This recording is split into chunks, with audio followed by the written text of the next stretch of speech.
ಈಗ ಶುರುವಾಗಲಿದೆ ದೇಶದ ಅತಿ ದೊಡ್ಡ ಪ್ರಕರಣ ಆಪ್ಕಿ ಅದಾಲತ್. ರಜತ್ ಶರ್ಮರ ಜೊತೆಗೆ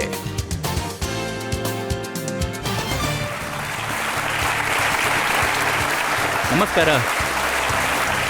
ಥ್ಯಾಂಕ್ ಯು. ಆಪ್ಕಿ ಅದಾಲತ್ನಲ್ಲಿ ಇವತ್ತು ನಮ್ಮ ಜೊತೆ ಇರುವಂತಹ ಅತಿಥಿ ಒಬ್ಬ multi talented versatile film star. ಅವರು ಎಲ್ಲ ಕ್ಷೇತ್ರಗಳಲ್ಲಿ ಸೈ ಎನ್ನಿಸ್ಕೊಂಡಿದ್ದಾರೆ. ಆಕ್ಟರ್ನ ರೂಪದಲ್ಲಿ, ಡೈರೆಕ್ಟರ್ನ ರೂಪದಲ್ಲಿ. ಇವರ ಹಾಡುಗಳು ಹಿಟ್ ಆಗಿವೆ. ಇವರು ಬರೆದಿರುವ ಡೈಲಾಗ್ಸ್ ಪ್ರಪಂಚದಾದ್ಯಂತ ಪ್ರಸಿದ್ಧವಾಗಿವೆ. Please welcome performer, great artist Farhan Akhtar.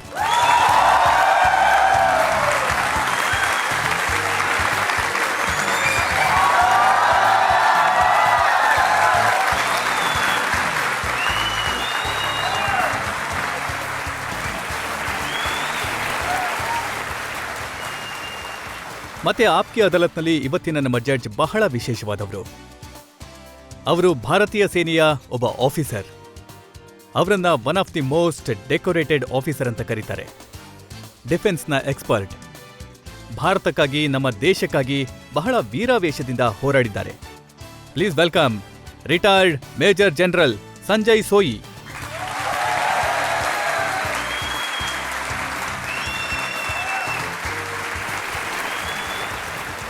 ವಿಚಾರಣೆನ ಶುರು ಮಾಡಿ. ಬನ್ನಿ ಶುರು ಮಾಡೋಣ ಇವತ್ತಿನ ಪ್ರಕರಣವನ್ನ. ಆಪ್ಕಿ ಅದಾಲತ್ನಲ್ಲಿ ಮೊದಲ ಆರೋಪ ಫರ್ಹಾನ್ ಅಖ್ತರ್ ಮೇಲೆ.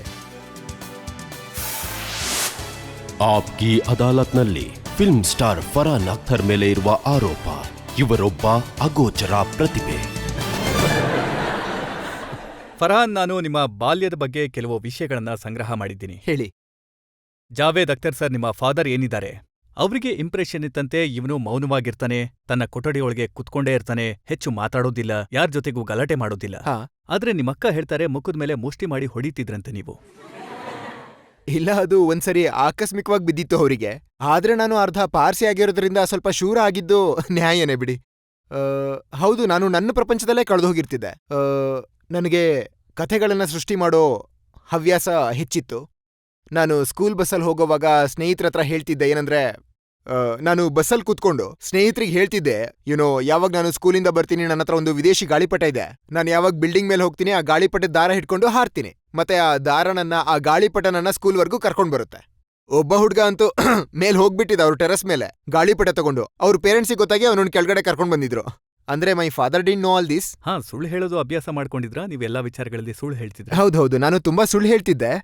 ನಾನು ಈಗ ರೆಟ್ರೋಸ್ಪೆಕ್ಟ್ ಅಲ್ಲಿ ಯೋಚನೆ ಮಾಡ್ತೀನಿ. ಅಂದ್ರೆ ಕಥೆಗಳು ತುಂಬಾ ಇದ್ವು ನನ್ನ ಹತ್ರ, ಆದ್ರೂ ಒಂದು ಔಟ್ಲೆಟ್ ಇತ್ತು. ಆದ್ರೆ ನನ್ನಮ್ಮ ತುಂಬಾ ಚಿಂತೆ ಮಾಡ್ತಿದ್ರು ಇದರಿಂದ. ಯಾಕಂದ್ರೆ ಅವ್ರು ಹೇಳೋರು ನಾನು ಸರಿಯಾಗಿ ಓದ್ತಾ ಇರ್ಲಿಲ್ಲ. ನಾನು ಹೇಳ್ತಿದ್ದೆ ನಾನು ಕಾಲೇಜಿಗೆ ಹೋಗ್ತೀನಿ ಅಂತ ಹೇಳಿ ಥಿಯೇಟರ್ಗೆ ಹೋಗ್ತಿದ್ದೆ ಫಿಲ್ಮ್ ನೋಡೋದಕ್ಕೆ. ಟ್ಯೂಷನ್ಗೆ ಹೋಗ್ತೀನಿ ಅಂತ ಹೇಳಿ ಕ್ರಿಕೆಟ್ ಆಡೋಕೆ ಹೋಗ್ಬಿಡ್ತಿದ್ದೆ. ಮತ್ತೆ ಒಂದಿನ ಮನೆಗೆ ಬಂದಾಗ ನಾನು ಹೇಳ್ದೆ ಟ್ಯೂಷನಿಗೆ ಹೋಗ್ತಿದ್ದೀನಿ ಅಂತ. ಅಮ್ಮಂಗ ಅನಿಸ್ತಿತ್ತು, ಇವ್ನು ಗ್ರೇಡ್ಸ್ ಯಾಕೆ ಬೆಟರ್ ಆಗ್ತಿಲ್ಲ, ಇಷ್ಟು ಟ್ಯೂಷನ್ಗೆ ಹೋಗ್ತಾನಲ್ಲ ಈ ಹುಡುಗ, ಆದ್ರೆ ಯಾಕೆ ಆಗ್ತಿಲ್ಲ ಅಂತ. ಆದ್ರೆ ಒಂದಿನ ಬಂದೆ, ಸ್ಕೂಲ್ ಬ್ಯಾಗ್ನ ಹೀಗೆ ಹಾಕ್ಕೊಂಡು 2 ಗಂಟೆ ಟ್ಯೂಷನಲ್ಲಿ ಇದ್ದು ಬಂದಿರೋ ಹಾಗೆ, ಸುಸ್ತಾಗಿ ಬಂದಿದ್ದಾನೆ ಮಗ ಅನ್ನೋ ರೀತಿ ನಾನು ಬಂದೆ. ಬಾಗ್ಲು ತೆಗ್ದೆ, ಅಲ್ಲಿ ನಮ್ಮಮ್ಮ ಕೂತಿದ್ದಾರೆ. ಹಾಗೆ ಅವ್ರು ಎದುರು ಕೂತಿರೋದು ನಮ್ಮ ಟ್ಯೂಷನ್ ಟೀಚರ್.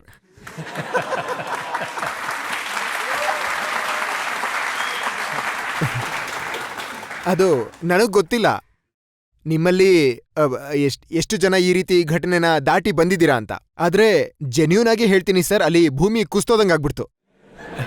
ನಂಗಲ್ಲಿ ನನ್ನ ಕಾಲ್ಗಳು ನಡುಗ್ತಾ ಇದ್ವು, ಕಿವಿಗಳು ಬಿಸಿ ಆಗ್ತಿದ್ವು, ಬ್ಲಡ್ ಪ್ರೆಷರ್ ಸ್ವಲ್ಪ ಹೆಚ್ಚಾಗಿತ್ತು. ಮತ್ತವತ್ತು ಎಷ್ಟು ಏಟ್ ಬಿದ್ವು ಅಂದ್ರೆ ಆಮೇಲೆ ಒಂದಷ್ಟು ಸ್ವಲ್ಪ ದಿನದ ಮಟ್ಟಿಗೆ ಸರಿ ಹೋಗಿದೆ ಅದೆಲ್ಲ ಆದ್ಮೇಲೆ. ಜಾವೇದ್ ಸರ್ ಅವ್ರಿಗೆ ನಿಜವಾಗಿಯೂ ಗೊತ್ತಿರ್ಲಿಲ್ವಾ ನಿಮ್ಮೊಳಗೆ ಈ ಟ್ಯಾಲೆಂಟ್ ಇದೆ ಅನ್ನೋದು? ನೀವು ಮಿಮಿಕ್ರಿ ಮಾಡ್ತಿದ್ರಿ, ಡ್ಯಾನ್ಸ್ ಮಾಡ್ತಿದ್ರಿ, ಆದ್ರೆ ಅವರು ಅನ್ಅವೇರ್ ಆಗಿದ್ರೆ ಇವುಗಳಿಂದ. ಹೌದು, ನಾನು ಅವ್ರ ಮುಂದೆ ಅಂದ್ರೆ ಆಕ್ಚುಲಿ ಸತ್ಯ ಹೇಳ್ಬೇಕಂದ್ರೆ ಆಗ್ಲೂ ನಾಚ್ಕೋತಿದ್ದೆ, ಈಗ್ಲೂ ನಾಚ್ಕೋತೀನಿ. ಅವ್ರೊಬ್ರೇ ಏಕೈಕ ವ್ಯಕ್ತಿ ಅವ್ರ ಮುಂದೆ ಮುಕ್ತವಾಗಿ ಹಿಂದೂಸ್ತಾನಿಲ್ ಮಾತಾಡೋದಿಲ್ಲ ಇವತ್ತಿಗೂ ಕೂಡ.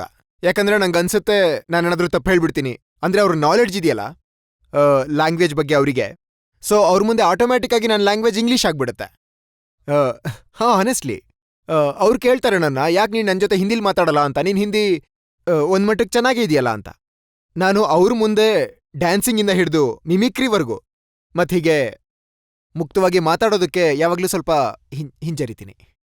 ಅಂದ್ರೆ ಸುಳ್ಳು ಹೇಳ್ತಿದ್ರಿ, ಕ್ಲಾಸಿಗೆ ಹೋಗ್ತಿರ್ಲಿಲ್ಲ, ಓದ್ತಾ ಇರ್ಲಿಲ್ಲ, ಎಷ್ಟು ನಾಲಾಯಕ್ ಕೆಲ್ಸಗಳಿವೆ ಅದನ್ನೆಲ್ಲ ಮಾಡ್ತಿದ್ರಿ. ಹೌದೌದು, ಖಂಡಿತ.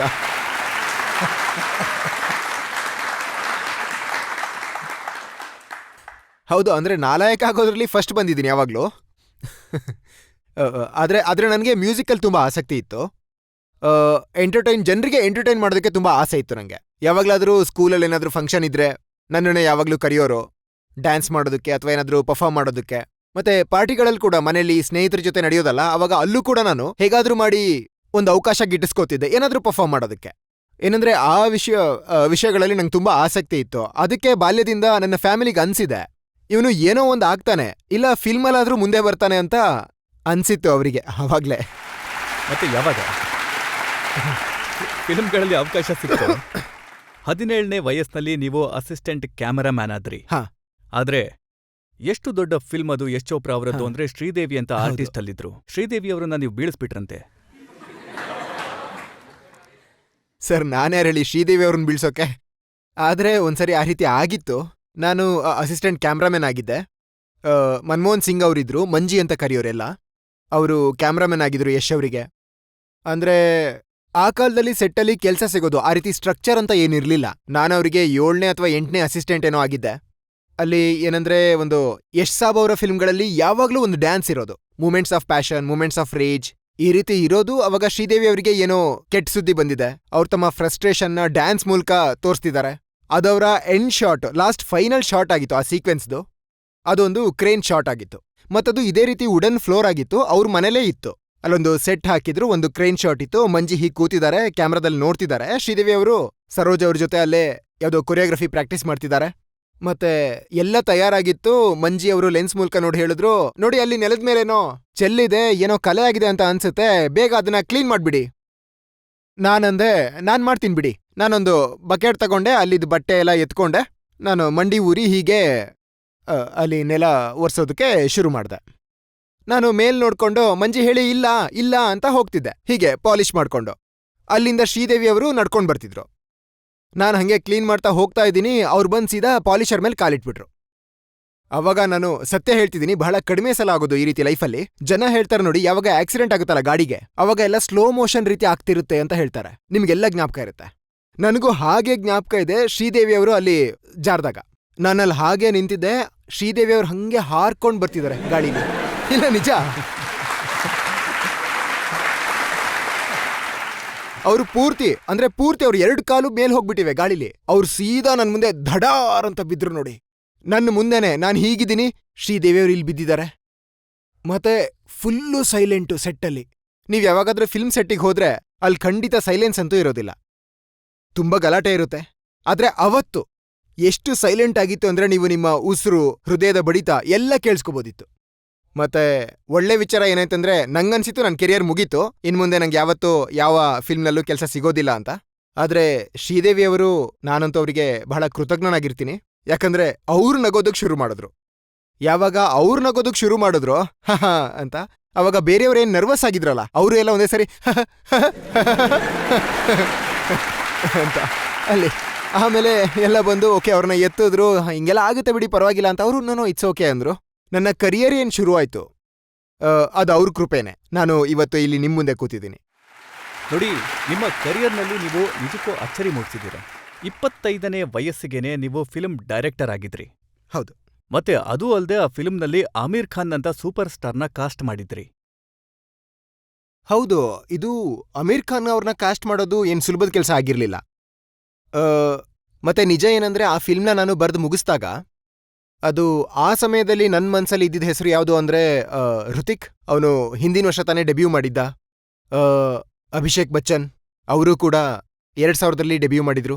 ಮತ್ತೆ ಅಕ್ಷಯ್ ಖನ್ನಾ ಅವ್ರ ಜೊತೆ ಕೆಲಸ ಮಾಡಿದ್ದೆ ಅವರ ಮೊದಲನೇ ಫಿಲ್ಮ್ ಹಿಮಾಲಯ ಪುತ್ರದಲ್ಲಿ. ನನ್ನ ಆಸೆ ಏನಿತ್ತು ಅಂದ್ರೆ 3 ಜನ ಯಂಗ್ ಕಲಾವಿದ್ರು ಅವ್ರ ಜೊತೆ ಕೆಲಸ ಮಾಡ್ಬೇಕು ಅಂತ. ದಿಲ್ ಚಾಹತಾ ಹೈ ಅದೇ ರೀತಿ ಫಿಲ್ಮು. ಆದ್ರೆ ಯಾವುದೋ ಕಾರಣಾಂತರಗಳಿಂದ ಬೇಡ ಅಂದ್ರು ಅಕ್ಷಯ್ ಅವ್ರನ್ನ ಹೊರತುಪಡಿಸಿ. ಮತ್ತೆ ನನ್ನ ಮೈಂಡಲ್ಲಿ ಖಂಡಿತ ಇರ್ಲಿಲ್ಲ ಅಮೀರ್ ಈ ಫಿಲ್ಮ್ನ ಒಪ್ಕೋತಾರೆ ಅಂತ.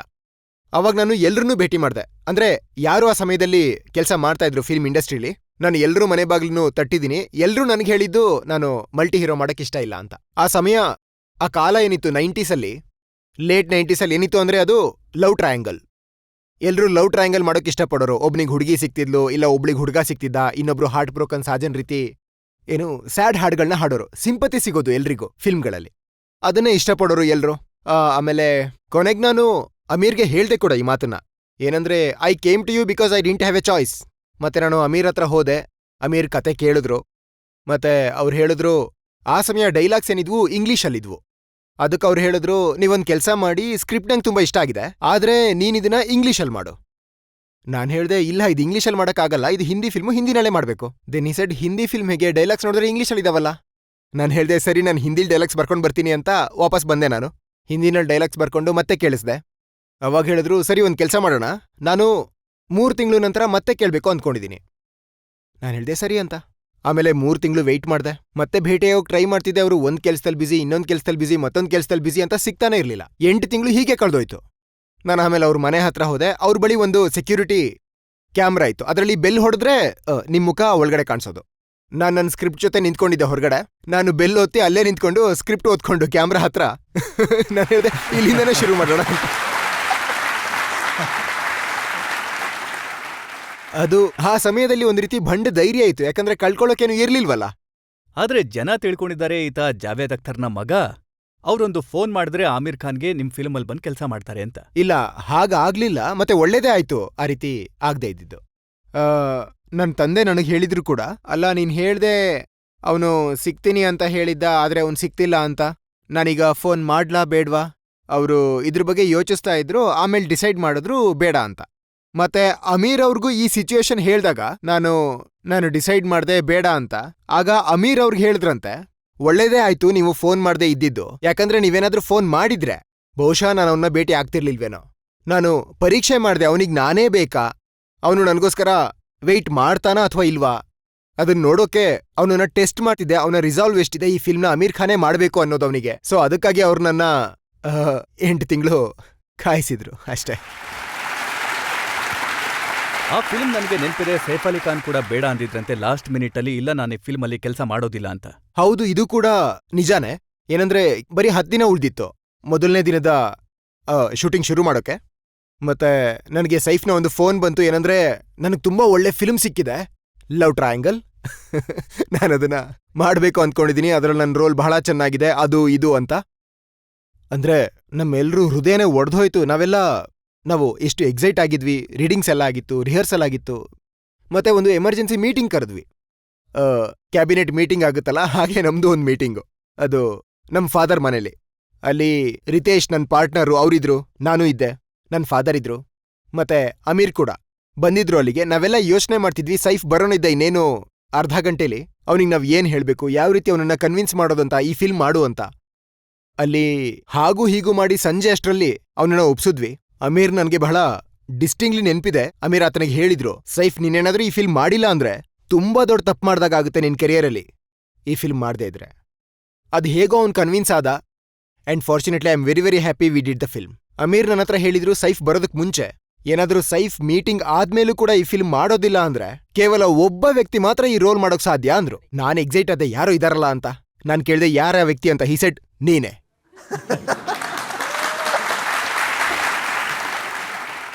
ಆದ್ರೆ ನಿಮ್ಮ ಓವರ್ ಕಾನ್ಫಿಡೆನ್ಸ್ ಮತ್ತೆ ಅತಿಯಾದ ಆತ್ಮವಿಶ್ವಾಸದ ವಿಚಾರವನ್ನ ಅಮಿತಾಬ್ ಬಚ್ಚನ್ ಅವರು ಹೇಳಿದ್ರು. ಹಾ, 30ನೇ ವಯಸ್ಸಿನಲ್ಲಿ ನೀವು ಸಿನಿಮಾ ಡೈರೆಕ್ಟ್ ಮಾಡ್ತಾ ಇದ್ರಿ, ಅಮಿತಾಬ್ ಬಚ್ಚನ್ ಅದ್ರಲ್ಲಿ ಕೆಲಸ ಮಾಡ್ತಾ ಇದ್ರು, ಮತ್ತೆ ನೀವು ಅಮಿತಾಬ್ ಬಚ್ಚನ್ ಅವ್ರಿಗೆ ಹೇಳ್ಕೊಡ್ತಾ ಇದ್ರಿ ಆಕ್ಟಿಂಗ್ ಹೇಗ್ ಮಾಡ್ಬೇಕು. ಇಲ್ಲ ನಾನು ಅವ್ರು ಏನ್ ಹೇಳಿದ್ರು ಅಂದ್ರೆ, ನನಗನ್ನಿಸ್ತು ಉಸ್ತಾದ್ ಅವ್ರು ಬಂದಿದ್ದಾರೆ, ನನಗೆ ಹೇಳ್ಕೊಡ್ತಾ ಇದ್ದಾರೆ ಆಕ್ಟಿಂಗ್ ಹೇಗ್ ಮಾಡೋದು. ಅದಾಗಿತ್ತು. ನನಗೆ ಅದು ತುಂಬಾ ಚೆನ್ನಾಗಿ ನೆನ್ಪಿದೆ. ಆ ದಿನ ನಂಗೆ ನೆನ್ಪಿದೆ. ಅವ್ರ ರೂಮ್ಗೆ ಹೋಗಿದ್ ನಾನು. ಅವ್ರು ಬಂದಿದ್ರು ಮೊದಲನೇ ದಿನ, ಅವರ ಶೂಟಿಂಗ್ ಇತ್ತು ಮೊದಲನೇ ದಿನ. ನಾವೊಂದು ಆರ್ಮಿ ಕಂಟೋನ್ಮೆಂಟಲ್ಲಿ ಶೂಟ್ ಮಾಡ್ತಾ ಇದ್ವಿ. ಅವಾಗ ನಾನಾ ಸಮಯದಲ್ಲಿ ಸ್ವಲ್ಪ ಯಂಗ್ ಆಗಿದ್ದೆ. ಮೊದಲನೇ ಸಲ ಒಂದು ಆರ್ಮಿ ಲೈಫ್ನ ಜೀವನನ ಅರ್ಥ ಮಾಡ್ಕೋತಾ ಇದ್ದೆ ಸರಿಯಾಗಿ. ಆಗ ಪ್ರತಿ ವಿಷಯ ನಿಮ್ಗೆ ಜಡ್ಜ್ ಸಾಬ್ ಹೇಳ್ತಾರೆ, ಅವರು ಆ ರೀತಿಯ ಜೀವನ ಮಾಡಿದ್ದಾರೆ.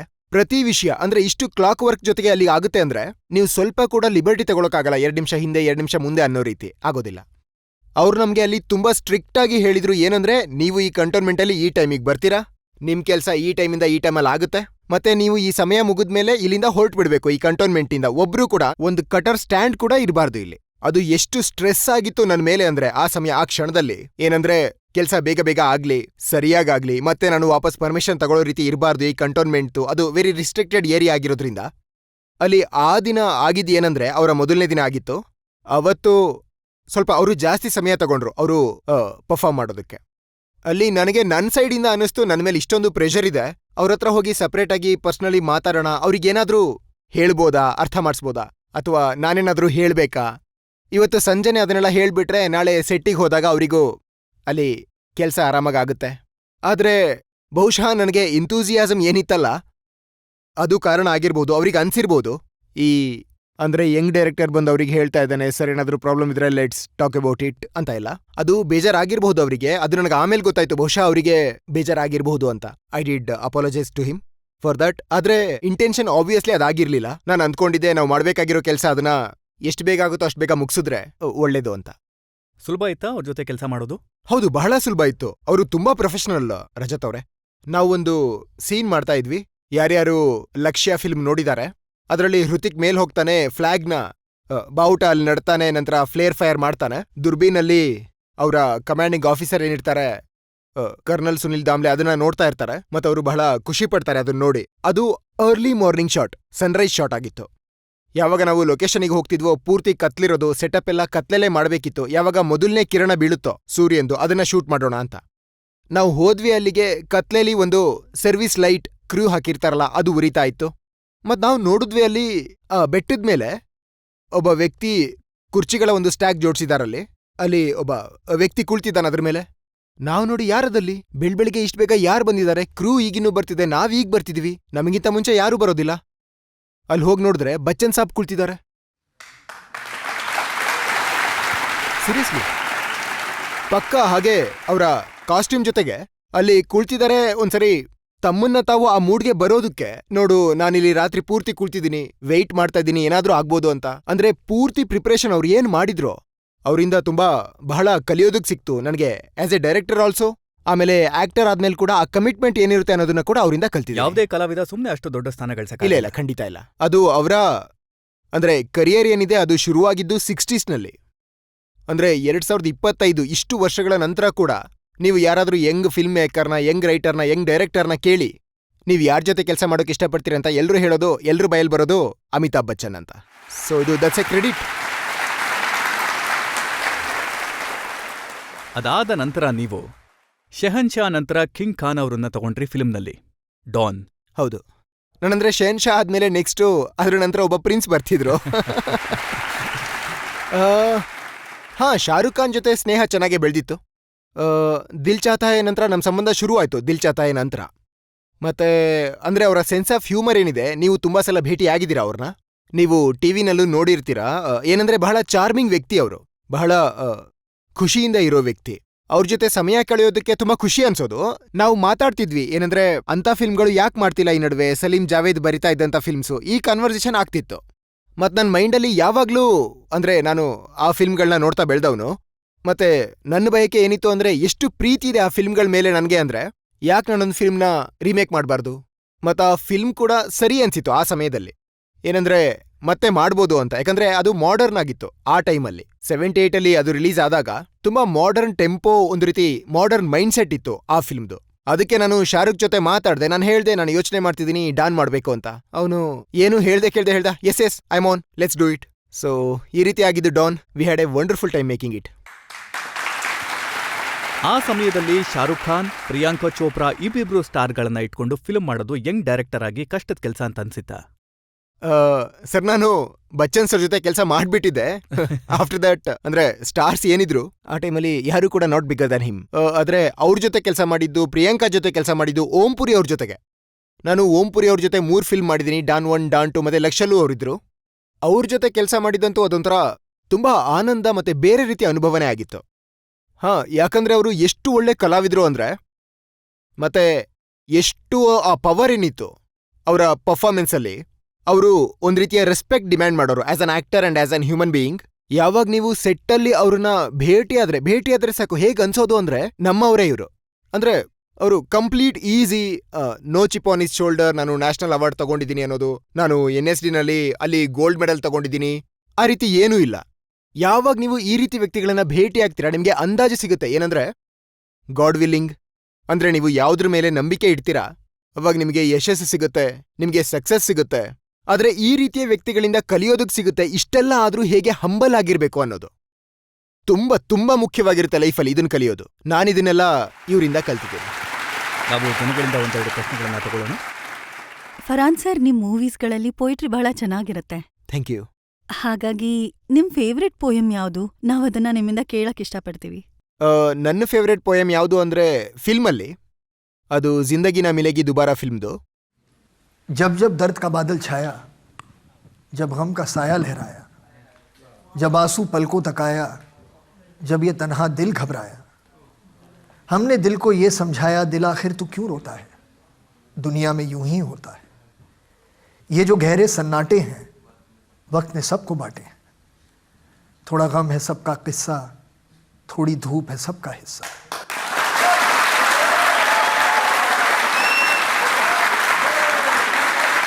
आज तेरी बेकार ही नम है, हर पल एक नया मौसम है, क्यों तू ऐसे पल खोता है, दिल आखिर तू क्यों रोता है.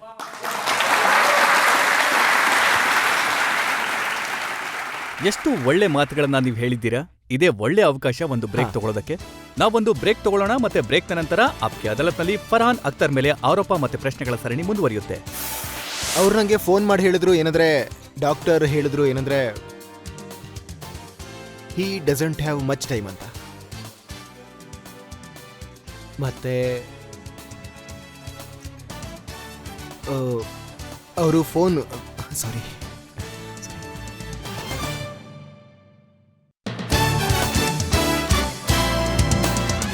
ವೆಲ್ಕಮ್ ಬ್ಯಾಕ್ ಆಪ್ಕಿ ಅದಾಲತ್ನಲ್ಲಿ. ಇವತ್ತಿನ ನಮ್ಮ ಅತಿಥಿ producer, director, writer, actor Farhan Akhtar.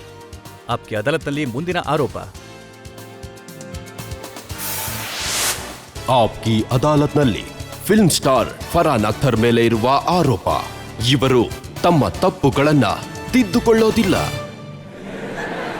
Farhan, ನಾವು ಲಕ್ಷ ಫಿಲ್ಮ್ ಬಗ್ಗೆ ಮಾತಾಡ್ತಾ ಇದ್ವಿ. ನೀವು ಬಹಳ ಕಷ್ಟಪಟ್ಟಿದ್ರಿ, ತುಂಬಾ ತಿಂಗಳುಗಳು ಲಡಾಖ್ನಲ್ಲಿದ್ರಿ.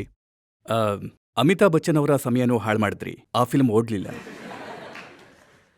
ಹೌದು, ಅದು ಏನು ನಾವೇನು ಯೋಚನೆ ಮಾಡಿದ್ವಿ ಅಂದ್ರೆ ಈ ಫಿಲ್ಮ್ ಯಾವ ರೀತಿ ಬಿಸ್ನೆಸ್ ಮಾಡಬೇಕು ಬಾಕ್ಸ್ ಆಫೀಸಲ್ಲಿ ಅನ್ಕೊಂಡಿದ್ವೋ ಆ ರೀತಿ ಬಿಸ್ನೆಸ್ ಮಾಡಲಿಲ್ಲ. ಆ ಸಮಯದಲ್ಲಿ ನಾನು ಸತ್ಯ ಹೇಳ್ತಾ ಇದ್ದೀನಿ ರಜತ್ ಅವರೇ, ತುಂಬಾ ಅಂದ್ರೆ ತುಂಬಾ ನೋವಾಗಿತ್ತು ನನಗೆ. ಯಾಕಂದ್ರೆ ಬಾಲ್ಯದಿಂದಲೂ ನಿಮಗೆ ಕಲ್ಸೋದೇನೆಂದ್ರೆ ನೀವು ಕಷ್ಟಪಟ್ಟು ಇಷ್ಟಪಟ್ಟು ಕೆಲಸ ಮಾಡಿದ್ರೆ ಅದ್ರ ಪ್ರತಿಫಲ ಏನಿರುತ್ತೆ ಅದು ಅದ್ಭುತವಾಗಿರುತ್ತೆ ಅಂತ. ಆದ್ರೆ ಅವಾಗ ನಾನು ಹೇಗೆ ಅಂದ್ಕೊಂಡಿದ್ನೋ ಆ ಸಮಯದಲ್ಲಿ ಹಾಗಾಗ್ಲಿಲ್ಲ. ಮತ್ತೆ ಅಂದ್ರೆ ಏನಂದ್ರೆ ಪ್ರಪಂಚ ಅನ್ನೋದು ನೀವು ಮುಂದೆ ಹೋಗೋದಕ್ಕೆ ದಾರಿ ಮಾಡಿಕೊಡುತ್ತೆ, ಯಾವಾಗ್ಲೂ ಸಮಾಧಾನ ಕೂಡ ಮಾಡುತ್ತೆ. ಹೀಗಾಯ್ತು. ಆದ್ರೆ ಈ ದುಃಖ ನನ್ನ ಮನಸ್ಸಲ್ಲಿ ತುಂಬಾ ವರ್ಷಗಳಿತ್ತು. ಆ ಫಿಲ್ಮ್ ಶೂಟಿಂಗ್ ಮಾಡಿದ್ವಿ ನಾವು IMAನಲ್ಲಿ 2003ರಲ್ಲಿ. 2004ರಲ್ಲಿ ಫಿಲ್ಮ್ ರಿಲೀಸ್ ಆಯ್ತು. 2017ರಲ್ಲಿ ಡೆಹ್ರಾಡೂನ್ಗೆ ಹೋಗಿದ್ದೆ ನಾನು. ಅಲ್ಲಿ ಒಂದು ಮ್ಯೂಸಿಕ್ ಕಾನ್ಸರ್ಟ್ ಇತ್ತು ನಂದು. ಮತ್ತೆ ನಾನು ಸುಮಾರು 13 ವರ್ಷಗಳ ಗ್ಯಾಪ್ ನಂತರ ಡೆಹ್ರಾಡೂನ್ಗೆ ಹೋಗಿದ್ದು. ನಾನು ಅವಾಗ IMAಗೆ ಕಾಂಟ್ಯಾಕ್ಟ್ ಮಾಡಿ ಹೇಳ್ದೆ, ನಾನು ಡೆಹ್ರಾಡೂನಿಗೆ ಬರ್ತಿದ್ದೀನಿ, ನಾನು ಅನ್ಕೋತಿದ್ದೀನಿ IMAಗೆ ವಿಸಿಟ್ ಮಾಡಬೇಕು ಅಂತ. ಅಲ್ಲಿ ತುಂಬಾ ಶೂಟಿಂಗ್ ಮಾಡಿದ್ದೀನಿ, ನಾನು ಅಂದ್ಕೊಂಡೆ ಅಲ್ಲಿನ ವ್ಯಕ್ತಿಗಳನ್ನ ಭೇಟಿಯಾಗೋಣ ಮತ್ತೆ ಆ ಲೊಕೇಶನ್ಗಳಿಗೆ ಹೋಗೋಣ ಅಂತ.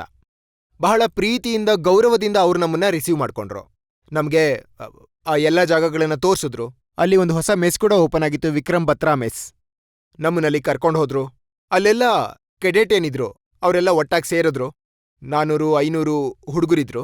ಮತ್ತೆ ಅವ್ರು ನನಗೆ ಹೇಳಿದ್ರು, why don't you say a few words to them. ಮತ್ತೆ ನಾನು ಅವರಿಗೆ ಹೇಳ್ದೆ ಏನಂದ್ರೆ, ಲಕ್ಷ್ಯ ಫಿಲ್ಮ್ ಏನ್ ಮಾಡಿದ್ವಲ್ಲ ಅದು ಯಾವ ಕಾರಣಕ್ಕಾಗಿ ಮಾಡಿದ್ವಿ.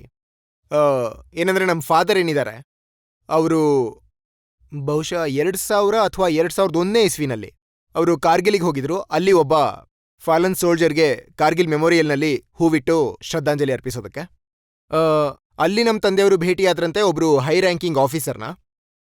ಅವರು ನಮ್ಮ ಫಾದರಿಗೆ ಹೇಳಿದ್ರಂತೆ, ನೋಡಿದ್ರ ಜಾವೇದ್ ಸಾಬ್, ಪೂರ್ತಿ ಪ್ರಪಂಚದಲ್ಲಿ ಸೊಸೈಟಿಲಿ ಜನರು ಎಷ್ಟು ಹೊಗಳ್ತಾ ಇದ್ದಾರೆ ಇಂಡಿಯನ್ ಆರ್ಮಿನ, ಯಾವುದನ್ನ ಜನ ಆಗೋದಿಲ್ಲ ಅಂತ ಹೇಳ್ತಿದ್ರು ಅದನ್ನ ನಾವು ಮಾಡಿ ತೋರಿಸಿದೀವಿ. ಅಂದ್ರೆ ಸೋಲ್ಜರ್ಸ್ ಏನಿದ್ದಾರೆ they are fighting up hill which is very very difficult. ಆದ್ರೂ ನಾವು ನಮ್ಮ ಏನು ಆ ಮಿಷನ್ ಏನಿತ್ತು ಅದನ್ನ ಪೂರ್ತಿ ಮಾಡಿದೀವಿ.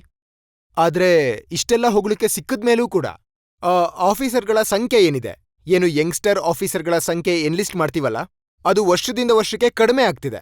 ಜನರಿಗೆ ಇದು ಕರಿಯರ್ ಆಪ್ಷನ್ ಆಗಿ ಕೂಡ ಕಡಿಮೆ ಆಗಿದೆ.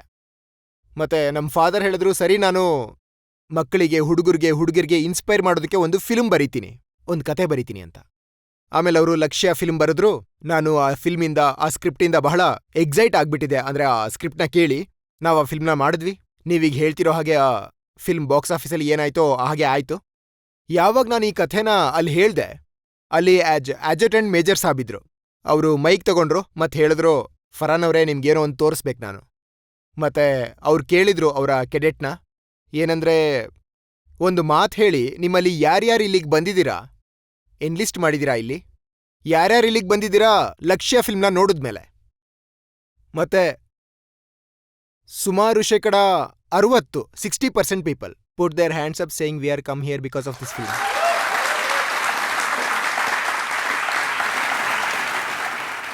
ಅದು ಆ ಕ್ಷಣದಲ್ಲಿ, ಆ ಮೂಮೆಂಟ್ನಲ್ಲಿ ನನಗನ್ಸಿತ್ತು, ಯಾವುದನ್ನ ನಾನು ಇಷ್ಟು ದಿನ ಫೇಲ್ ಅಂತ ಅಂದ್ಕೊಂಡಿದ್ನೋ ಅದು ಆಕ್ಚುಲಿ ಫೇಲ್ ಆಗಿಲ್ಲ. ಮತ್ತಿದು ಕೂಡ ಗೊತ್ತಾಯ್ತು, ಏನಂದ್ರೆ ನಾವು ಫಿಲ್ಮ್ ಇಂಡಸ್ಟ್ರಿಯಲ್ಲಿ ಇರೋದ್ರಿಂದ ನಾವು ಒಂದೇ ಬಬಲಲ್ಲಿ ಇರ್ತೀವಿ ಮುಂಬೈನಲ್ಲಿ. ಅಲ್ಲಿ ಏನೇ ಮಾತಾಡಿದ್ರು ಬಿಸ್ನೆಸ್ ಬಗ್ಗೆನೇ ಇರುತ್ತೆ, ಬಾಕ್ಸ್ ಆಫೀಸ್ ಬಗ್ಗೆನೇ ಇರುತ್ತೆ. ಒಂದೊಂದ್ಸರಿ ನಾವು ಮರಿತೀವಿ ಈ ಫಿಲ್ಮ್ಗಳು ಏನಿವೆ ಅವುಗಳ ಎಫೆಕ್ಟ್ ಏನಾಗುತ್ತೆ, ಸೊಸೈಟಿ ಮೇಲೆ ಅವುಗಳ ಎಫೆಕ್ಟ್ ಏನಾಗುತ್ತೆ, ಅದು ಯಾವ ರೀತಿ ಮತ್ತೆ ಎಷ್ಟು ಡೀಪ್ ಆಗಿ ಒಂದೊಂದ್ಸರಿ ಅದು ತಲುಪ್ಬಿಡುತ್ತೆ ಅನ್ನೋದು. ಸೊ ನನಗೆ ಇದೊಂದು ರಿಮೈಂಡರ್ ಆಗಿತ್ತು, ನೀವು ಯಾವ ಕೆಲಸ ಮಾಡ್ತಿದ್ದೀರಾ, ಇನ್ನು ಏನೇನು ಕೆಲಸ ಮಾಡ್ತೀನಿ, ಮುಂದೆ ಹೋಗಿ. ನಾನು ಈ ಚೌಕಟ್ಟಲ್ಲಿ ಸಿಕ್ಕಾಕೋಬಾರ್ದು. ಈ ವೀಕೆಂಡ್ನ ಕಲೆಕ್ಷನ್ ಏನು, ನಾನು ಒಳ್ಳೆ ಕೆಲಸ ಮಾಡಬೇಕು, ಒಳ್ಳೆ ಸ್ಕ್ರಿಪ್ಟ್ನ ಮಾಡಬೇಕು. ಯಾಕಂದ್ರೆ ಒಬ್ಬ ಆಡಿಯನ್ಸ್ ಏನಿದೆ ಅವನಿಗೆ ಇವತ್ತು ಬೇಡ ಅನ್ಸೋದು ನಾಳೆ ಅಥವಾ ನಾಡಿದ್ದು ಬೇಕು ಅನ್ಸುತ್ತೆ, ಇಷ್ಟ ಆಗ್ಬೋದು. ಆದರೆ ನಾರ್ಮಲಿ ಮುಂಬೈ ಫಿಲ್ಮ್ ಇಂಡಸ್ಟ್ರಿನಲ್ಲಿ ಹೇಳೋದೇನಂದ್ರೆ, ಯಾವ ಫಿಲ್ಮ್ ಕಮರ್ಷಿಯಲಿ ಸಕ್ಸಸ್ ಆಗಿಲ್ಲ ಅಂದ್ರೆ, ಹಣ ಗಳಿಸಿಲ್ಲ ಅಂದ್ರೆ, ಅಂತ ಆ ರೀತಿಯಾದಂಥ ಫಿಲ್ಮ್ಗಳಿಗೆ ಕೈ ಹಾಕ್ಬಾರ್ದು ಅಂತ ಹೇಳ್ತಾರೆ. ಆದ್ರೆ ನೀವು ಮತ್ತೆ ಲಡಾಖಿಗೆ ಹೋಗಿ ಮತ್ತೆ ವಾರ್ ಬಗ್ಗೆ ಸ್ಟೋರಿ ಮಾಡ್ತಿದ್ದೀರಾ, ಮತ್ತೆ ಅದೇ ಕೆಲಸ ಮಾಡ್ತಾ ಇದ್ದೀರಾ. ಬಹುಶಃ ನನಗೆ ಲಡಾಖ್ ತುಂಬಾ ಇಷ್ಟ ಆಗುತ್ತೆ ಅನ್ಸುತ್ತೆ. ಇಲ್ಲ, ಅದು ಸತ್ಯ. ಏನಂದ್ರೆ ನಾನು ಲಕ್ಷ್ಯಕ್ಕೋಸ್ಕರ ಲದಾಖ್ ಹೋಗಿದ್ದೆ, ಆಮೇಲೆ ಮತ್ತೆ ನಾನು ಲದಾಖ್ ಹೋಗಿದ್ದು ಬಾಗ್ ಮಿಲ್ಕಾ ಬಾಗ್ಗೋಸ್ಕರ, ಆಮೇಲೆ 120 ಬಹದ್ದೂರ್ಗೋಸ್ಕರ. ಮತ್ತೆ ಈ ಕತೆಗಳೇ ಹೀಗೆ ಅಂದ್ರೆ ನೀವು ಇದ್ರ ಬಗ್ಗೆ ಯೋಚನೆ ಮಾಡೋದಿಲ್ಲ. ಏನಾದ್ರೂ ಚಂದ್ರಗ್ರಹದಲ್ಲಿ ಶೂಟ್ ಆಗಿದ್ರು 120 ಬಹದ್ದೂರ್, ಅಲ್ಲಿಗೂ ಹೋಗ್ತಿದ್ದೆ ನಿಜವಾಗ್ಲು. ಯಾಕಂದ್ರೆ ಆ ಜನರೇನಿದ್ರು, ಅವ್ರು ಯಾವ ರೀತಿ ಜನರು, ಯಾವ ಮಣ್ಣಲ್ಲಿ ಹುಟ್ಟಿದ್ರು, ಅಂದ್ರೆ ಏನು ಪಡ್ಕೊಂಡ್ರು ಅವರು, ಹೇಗೆ ಯಾವ ರೀತಿ ಹೋರಾಟ ಮಾಡಿದ್ರು, ಅವರ ಭಾವನೆಗಳೇನು, ಅಂದ್ರೆ ನೀವು ಆಸ್ ಅನ್ ಆರ್ಟಿಸ್ಟ್ ಇದನ್ನ ಕ್ಯಾರಿ ಮಾಡ್ಬೇಕಾಗುತ್ತೆ. ಅದು 1962 ಆಗಿರ್ಬೋದು, ಆದ್ರೆ ಅದರ ಒಂದು ಫೀಲಿಂಗ್ ಏನಿದೆ, ಪ್ಯಾಷನ್ ಏನಿದೆ, ಎನರ್ಜಿ ಏನಿದೆಯಲ್ಲ, ನೀವು ಆ ಸ್ಕ್ರಿಪ್ಟ್ ಕೇಳಿದಾಗ, ಕಥೆ ಕೇಳಿದಾಗ ಅದು ನಿಮ್ಮೊಳಗೆ ಆಟೋಮ್ಯಾಟಿಕಲಿ ಬಂದ್ಬಿಡುತ್ತೆ.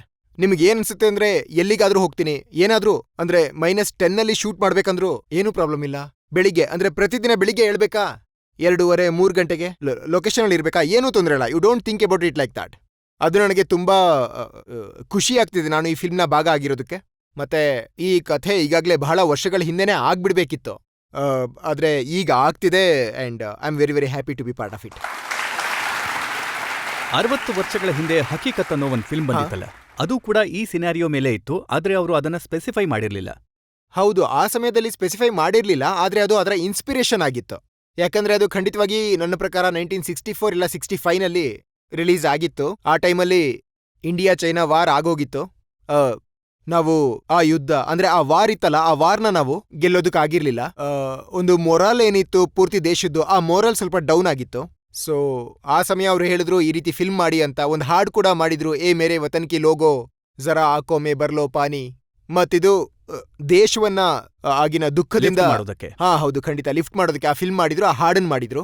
ಮತ್ತೆ ಬಟ್ ಬ್ಯೂಟಿಫುಲ್ ಫಿಲ್ಮ್ ಸರ್, ಹಕೀಕತ್. ಮತ್ತೆ ನೀವ್ಯಾಕೆ ಮಾಡ್ತಿದ್ದೀರಾ ಸರ್? ಆ ಫಿಲ್ಮ್ ಬಹಳ ಚೆನ್ನಾಗಿತ್ತು, ಆದ್ರೆ ಒಂದು ಬೇರೆ ಟೈಮಲ್ಲೇ ಮಾಡಿದ್ರು ಆ ಫಿಲ್ಮ್. ನಾನು ಯಾಕೆ ಕೇಳ್ತಾ ಇದ್ದೀನಿ ಅಂತಂದ್ರೆ, ಆಪರೇಷನ್ ಸಿಂಧೂರ್ ಮೇಲ್ ಮಾಡ್ಬೋದಾಗಿತ್ತು. ನಾವು ಗೆದ್ದಿದೀವಿ. 62 ವಾರ್ನಲ್ಲಿ ನಾವು ಸೋತಿದ್ವಿ, ಅದ್ರ ಮೇಲೆ ಫಿಲ್ಮ್ ಮಾಡ್ತಾ ಇಲ್ಲ ಸರ್. ಆದ್ರೆ 62 ವಾರಲ್ಲಿ ನಮ್ಮ ಅತಿ ದೊಡ್ಡ ಗೆಲುವು ಯಾವುದು ಅಂದ್ರೆ ಅದು ಈ ಬ್ಯಾಟಲ್ ಆಫ್ ರಿಜಾಂಗ್ಲಾ. ಸೊ ಇದು ತುಂಬಾ ಮುಖ್ಯವಾದ ವಿಚಾರವಾಗಿದೆ. ಯಾಕಂದ್ರೆ ಈ ಸ್ಥಿತಿಯಲ್ಲೂ ಕೂಡ ಆ ಟೈಮಲ್ಲಿ ಭಾರತ ಎಲ್ಲವನ್ನೂ ಸೋಲ್ತಾ ಇತ್ತು, ಭೂಮಿನ ಸೋತಿತ್ತು, ಇನ್ನು ಬಹಳಷ್ಟನ್ನ ಸೋತಿತ್ತು. ಆದ್ರೆ ಒಂದು ಜಾಗ ಇತ್ತು, ಅಲ್ಲಿ ನಾವು ಸೋಲನ್ನು ಒಪ್ಕೊಳ್ಳಿಲ್ಲ. ಅದು ಒಂದು ಪೋಸ್ಟ್ ಇತ್ತು, ಅವರು ಕಳ್ದ್ಕೊಳ್ಳಿಲ್ಲ. ಸೊ ಅದರಲ್ಲಿ ನಮಗೆ ಗೊತ್ತಾಗೋದು ಏನಂದ್ರೆ, ಲೈಫಲ್ಲಿ ಹಲವು ವಿಷಯಗಳು ಕೇವಲ ಯುದ್ಧ ಬಗ್ಗೆ ಮಾತ್ರ ಅಲ್ಲ, ನಮ್ಮ ಜೀವನದ ಬಗ್ಗೆ ಕೂಡ ಇರ್ತವೆ. ಕೆಲವು ವಿಷಯಗಳು ನಡೀತವೆ ಅಲ್ಲಿ. ನಿಮ್ಮ ಲೈಫಲ್ಲಿ ಕೆಲವೊಮ್ಮೆ ಯುದ್ಧದ ರೀತಿನೇ ಇರುತ್ತೆ. ಅದ್ರಲ್ಲಿ ನೀವು ಬಹಳಷ್ಟು ಕಳ್ಕೋತೀರಾ. ಆದ್ರೆ ನೀವೇನಾದ್ರೂ ಶೈತಾನ್ ಸಿಂಗ್ ಅವರ ಹಾಗೆ, ಅವರ 120 ಸೈನಿಕರ ಹಾಗೆ, ಅಂದ್ರೆ ನಿಮ್ಮೊಳಗೇನಾದ್ರೂ ಆ ಧೈರ್ಯ ಇದ್ರೆ, ನೀವು ಯಾವುದ್ರ ಮುಂದೆನೂ ಕೂಡ ನಿಂತು ನೀವು ಅದನ್ನ ಹೆದರ್ಸಿ ನೀವು ಹೋರಾಟ ಮಾಡ್ತೀರಾ. That's an inspirational thing sir. ನೋಡಿ ಇವತ್ತಿನ ಪ್ರಮೋಷನ್ ನೋಡಿ ನನಗೆ ಗೊತ್ತಾಗ್ತಾ ಇದೆ. ನೀವು ಏನ್ ಹೇಳಿದ್ರಿ, 120 ಬಹದ್ದೂರ್ ಸೈನಿಕರು ಏನಿದ್ರು ನಮ್ಮವರು, ಅವರು 3000 ಚೈನೀಸ್ಗಳನ್ನ ಪರಾಭವಗೊಳಿಸಿದ್ರು. ಇದನ್ನ ಜನರು ಹೇಗೆ ನಂಬುತ್ತಾರೆ? ಸರ್ ಇದೇ ಅಂದ್ರೆ ಆಕ್ಚುಲಿ ನಮ್ಮ ಫಾದರ್ ಹೇಳ್ತಾರೆ ಏನಂದ್ರೆ, ಈ ವ್ಯತ್ಯಾಸ ಏನಿದೆ ಟ್ರುತ್ತಲ್ಲಿ, ಸತ್ಯ ಹಾಗೂ ಫಿಕ್ಷನ್ ಮಧ್ಯೆ. ಫಿಕ್ಷನಲ್ಲಿ ಏನಾಗುತ್ತೆ ಅಂದ್ರೆ ನೀವು ಜಸ್ಟಿಫೈ ಮಾಡ್ಬೇಕಾಗತ್ತೆ. ನಾನು ಕಥೆ ಬರೀತಿದ್ದೀನಿ ಅಂದ್ರೆ ಅದ್ರಲ್ಲಿ ನಾನು ಹೇಳ್ತೀನಿ, ಇಲ್ಲಿಂದ ಒಬ್ಬ ವ್ಯಕ್ತಿ ಹಾರ್ದ, ಅವನು ಬಿದ್ದ 15 ಮಹಡಿಗಳ ಬಿಲ್ಡಿಂಗಿಂದ ಕೆಳಗೆ ಬಿದ್ದ, ಅವನಿಗೆ ಸ್ವಲ್ಪ ಏಟಾಯ್ತಷ್ಟೇ, ಮತ್ತವನು ಎದ್ಬಿಡ್ತಾನೆ. ಇದನ್ನ ಫಿಲ್ಮ್ನಲ್ಲಿ ನೋಡಿದವ್ರು ಹೇಳ್ತಾರೆ, ಇದು ಹೇಗೆ ಸಾಧ್ಯ, ಆ ವ್ಯಕ್ತಿ 15ನೇ ಮಹಡಿಯಿಂದ ಅಷ್ಟು ಮೇಲಿಂದ 15ನೇ ಮಹಡಿಯಿಂದ ಬಿದ್ದಿದ್ದಾನೆ, ಅವನಿಗೇನೂ ಆಗಿಲ್ಲ ಅಂತ. ಆದ್ರೆ ನೀವು ಇದೇ ಕಥೆನ ನ್ಯೂಸ್ ಪೇಪರಲ್ಲಿ ಓದಿದ್ರೆ, ಒಬ್ಬ ವ್ಯಕ್ತಿ ಬಿದ್ದಿದ್ದಾನೆ 15ನೇ ಫ್ಲೋರಿಂದ ಮತ್ತವನಿಗೆ ಏನೂ ಆಗಿಲ್ಲ ಅಂತ, ಅದನ್ನ ನೀವು ನಂಬ್ತೀರಾ? Truth allows you to do things that fiction does not allow. So ಆ ಕಥೆಯಲ್ಲಿ ಏನಾಗಿದೆ, ಯಾವ ರೀತಿ ಅದು ನಿಜ ಅನ್ನೋದು ನೀವು ನಂಬೋಕೆ ಸಾಧ್ಯ ಇಲ್ಲ. ಇದನ್ನ ರೈಟರ್ ಬರೆಯೋಕೆ ಸಾಧ್ಯ ಇಲ್ಲ. ಅವರೆಲ್ಲ ಏನ್ ಮಾಡಿದ್ದಾರೆ, ಯಾವ ರೀತಿ ಅವ್ರು ಗೆದ್ರು, ಯಾವ ರೀತಿ ಅವರು ಅಂದ್ರೆ ಬೇರೆಯ ಆರ್ಮಿಗೆ, ಆರ್ಮಡ್ ಫೋರ್ಸಸ್ಗೆ, ನಮ್ಮ ಸೊಸೈಟಿಗೆ ಆಕ್ಚುಲಿ ಗೊತ್ತಾಯ್ತು ಅಲ್ಲಿ ಏನ್ ನಡೀತು ಅಂತ. ಈ ಎಲ್ಲಾ ವಿಷಯಗಳು ಎಷ್ಟು ಚೆನ್ನಾಗಿದಾವೆ ಅಂತಂದ್ರೆ, ನಾನು ಈ ಜಾಯ್ ಆಫ್ ಡಿಸ್ಕವರಿನ ನಮ್ಮ ಆಡಿಯನ್ಸ್ಗೆ ಬಿಟ್ಟಿದ್ದೀನಿ. ಅವರು ಯಾವಾಗ ಫಿಲ್ಮ್ ನೋಡ್ತಾರೋ ಅವರಿಗೆ ಅಂದಾಜ್ ಸಿಗುತ್ತೆ ಅವಾಗ ಅಲ್ಲಿ ಏನಾಗಿತ್ತು ಅಂತ. ಇಲ್ಲ ನೋಡಿ, ಈ ವಿಚಾರ ನೀವು ಹೇಳ್ತಾ ಇರೋದನ್ನ ನಂಬೋದಕ್ಕೆ ಅಸಾಧ್ಯ ಅನ್ಸುತ್ತೆ. ಏನಂದ್ರೆ ಈ ಫಿಲ್ಮ್ನಲ್ಲಿ ತೋರಿಸಿದ್ದೀರಾ, ಒಂದು ಪ್ಲೇನ್ನ ಕ್ರಾಶ್ ಆಗತ್ತೆ, 262 ಜನ ಇದ್ದಾರೆ, 261 ಜನ ಸತ್ತಿದ್ದಾರೆ, ಅದ್ರಲ್ಲಿ ಒಬ್ಬ ಮಾತ್ರ ಹೌದು, ಖಂಡಿತ ಅದು ಈಗ ತಾನೇ ನಡೆದಿದೆ. ಇದನ್ನ ನಾವು ಫಿಲ್ಮ್ನಲ್ಲಿ ತೋರಿಸಿದ್ರೆ ಹೇಳ್ತಾರೆ ಇದು ಹೇಗ್ ಸಾಧ್ಯ ಆಯ್ತು ಅಂತ. ಆದ್ರೆ ಆಗುತ್ತೆ, ವಾಸ್ತವದಲ್ಲಿ ತುಂಬಾ ಈ ರೀತಿ ಘಟನೆಗಳು ನಡೀತವೆ. ದೆ ಡಿಫೈ ಲಾಜಿಕ್. ಸೊ ಅದೇ ರೀತಿ ಘಟನೆ ಆಗಿತ್ತು 1962 ಅಲ್ಲಿ. ಆದ್ರೆ ಈ ಫಿಲ್ಮ್ನ ಆಧಾರವಾಗಿ ಇಟ್ಕೊಂಡು ಕೆಲವು ಕಾಂಟ್ರವರ್ಸಿ ಕೂಡ ಆಗಿದೆ. ಯಾದವ್ ಮಹಾಸಭಾ ಸದಸ್ಯರು ಏನಿದ್ದಾರೆ ಅವರು ಹೇಳಿದ್ದಾರೆ, ನೀವು ಅಹಿ ರೆಜಿಮೆಂಟ್ನ ಸರಿಯಾಗಿ ತೋರಿಸಿಲ್ಲ ಅಂತ, ನಿಮ್ಮ ಸಂಪೂರ್ಣವಾದ ಫೋಕಸ್ ಮೇಜರ್ ಶೈತಾನ್ ಸಿಂಗ್ ಮೇಲಿದೆ ಅಂತ. ನಾನೇನಾದ್ರೂ ಕೇವಲ ಮೇಜರ್ ಶೈತಾನ್ ಸಿಂಗ್ ಭಾಟಿ ಅವ್ರ ಬಗ್ಗೆನೇ ಫಿಲ್ಮ್ ಮಾಡಬೇಕು ಅಂತಿದ್ರೆ ನಾನು ಟೈಟಲ್ನ ಶೈತಾನ್ ಸಿಂಗ್ ಅಂತಾನೆ ಇಡ್ತಿದ್ದೆ. ಅವಾಗ ತುಂಬಾ ಸುಲಭ ಆಗ್ತಿತ್ತು, ಕಾಂಟ್ರವರ್ಸಿ ಆಗ್ತಾನೆ ಇರ್ಲಿಲ್ಲ. ಎಲ್ಲ ಹೇಳ್ತಿದ್ರು ಶೈತಾನ್ ಸಿಂಗ್ ಅವ್ರ ಮೇಲೆ ಫಿಲ್ಮ್ ಬರ್ತಿದೆ ಅಂತ. ಆದ್ರೆ ಈ ಫಿಲ್ಮ್ ಏನಿದೆ ಪೂರ್ತಿ ಕಂಪ್ನಿ ಬಗ್ಗೆ ಇದೆ. ಅದಕ್ಕೋಸ್ಕರನೇ ಹೆಸರಿಟ್ಟಿರೋದು 120 ಬಹದ್ದೂರ್ ಅಂತ. ಯಾಕಂದ್ರೆ ಮಿಕ್ಕ ವ್ಯಕ್ತಿಗಳು ಏನಿದ್ರು ಅವ್ರ ಕೊಡುಗೆ ಕೂಡ ಇತ್ತು ಈ ಯುದ್ಧನ ಅಂದ್ರೆ ಬ್ಯಾಟಲ್ನ ಗೆಲ್ಲೋದ್ರಲ್ಲಿ. ಖಂಡಿತವಾಗ್ಲು ಅವ್ರ ಸರಿಸಮನಾಗಿ ಕೊಡುಗೆ ಇತ್ತು. ಮತ್ತೆ ಈಗ ಒಂದು ಟ್ರೈಲರ್ ರಿಲೀಸ್ ಆಯ್ತು. ಅದರಲ್ಲಿ ಒಂದು ಕ್ಯಾರೆಕ್ಟರ್ ಹೇಳುತ್ತೆ ಏನಂದ್ರೆ, ಅಹಿರ್ರು ನಾವು ಪ್ರೀತಿಯಿಂದ ಕೇಳಿದ್ರೆ ಜೀವನೇ ಕೊಡ್ತೀವಿ, ಆದ್ರೆ ದೇಶದ ವಿಷಯಕ್ಕೆ ಬಂದ್ರೆ ಆಗ ಒಂದೇನು 100 ಜೀವ ತಗೊಳಕ್ಕೂ ಸಿದ್ಧ. ಈ ರೀತಿ ಇತ್ತು. ಸೊ ಒಬ್ಬ ಒಬ್ಬ ಒಬ್ಬ ಒಬ್ಬ ಹುಡುಗ ಇದ್ದ. ಅವನು ತುಂಬಾ ಟೈಮಿಂದ ನನ್ನನ್ನ ತುಂಬಾ ಟ್ರೋಲ್ ಮಾಡ್ತಿದ್ದ. ಹೇಳ್ತಿದ್ದ, ನೀವು ಹೀರೋ ಬಗ್ಗೆ ಏನೂ ಹೇಳಿಲ್ಲ, ಹೀರೋ ಹೆಸರು ಯಾಕೆ ಹೇಳಿಲ್ಲ, ಹೀಗೆಲ್ಲ ಹೇಳ್ತಿದ್ದ. ನಿನ್ನೆ ಅವಂದೇ ಒಂದು ಮೆಸೇಜ್ ಬಂತು ಟ್ರೈಲರ್ ಬಂದ್ಮೇಲೆ. ಅವನು ಹೇಳ್ದ, ಫರ್ಹಾನ್ ಸಾಬ್, ನೀವು ಈ ಡೈಲಾಗ್ನ ಮೊದಲನೇ ಟೀಸರಲ್ಲೇ ಹಾಕಿದ್ರೆ ಈ ತಪ್ಪಾದ ಪ್ರೊಟೆಸ್ಟ್ ಮಾಡೋ ಅಗತ್ಯನೇ ಬರ್ತಿರ್ಲಿಲ್ಲ ಅಂತ.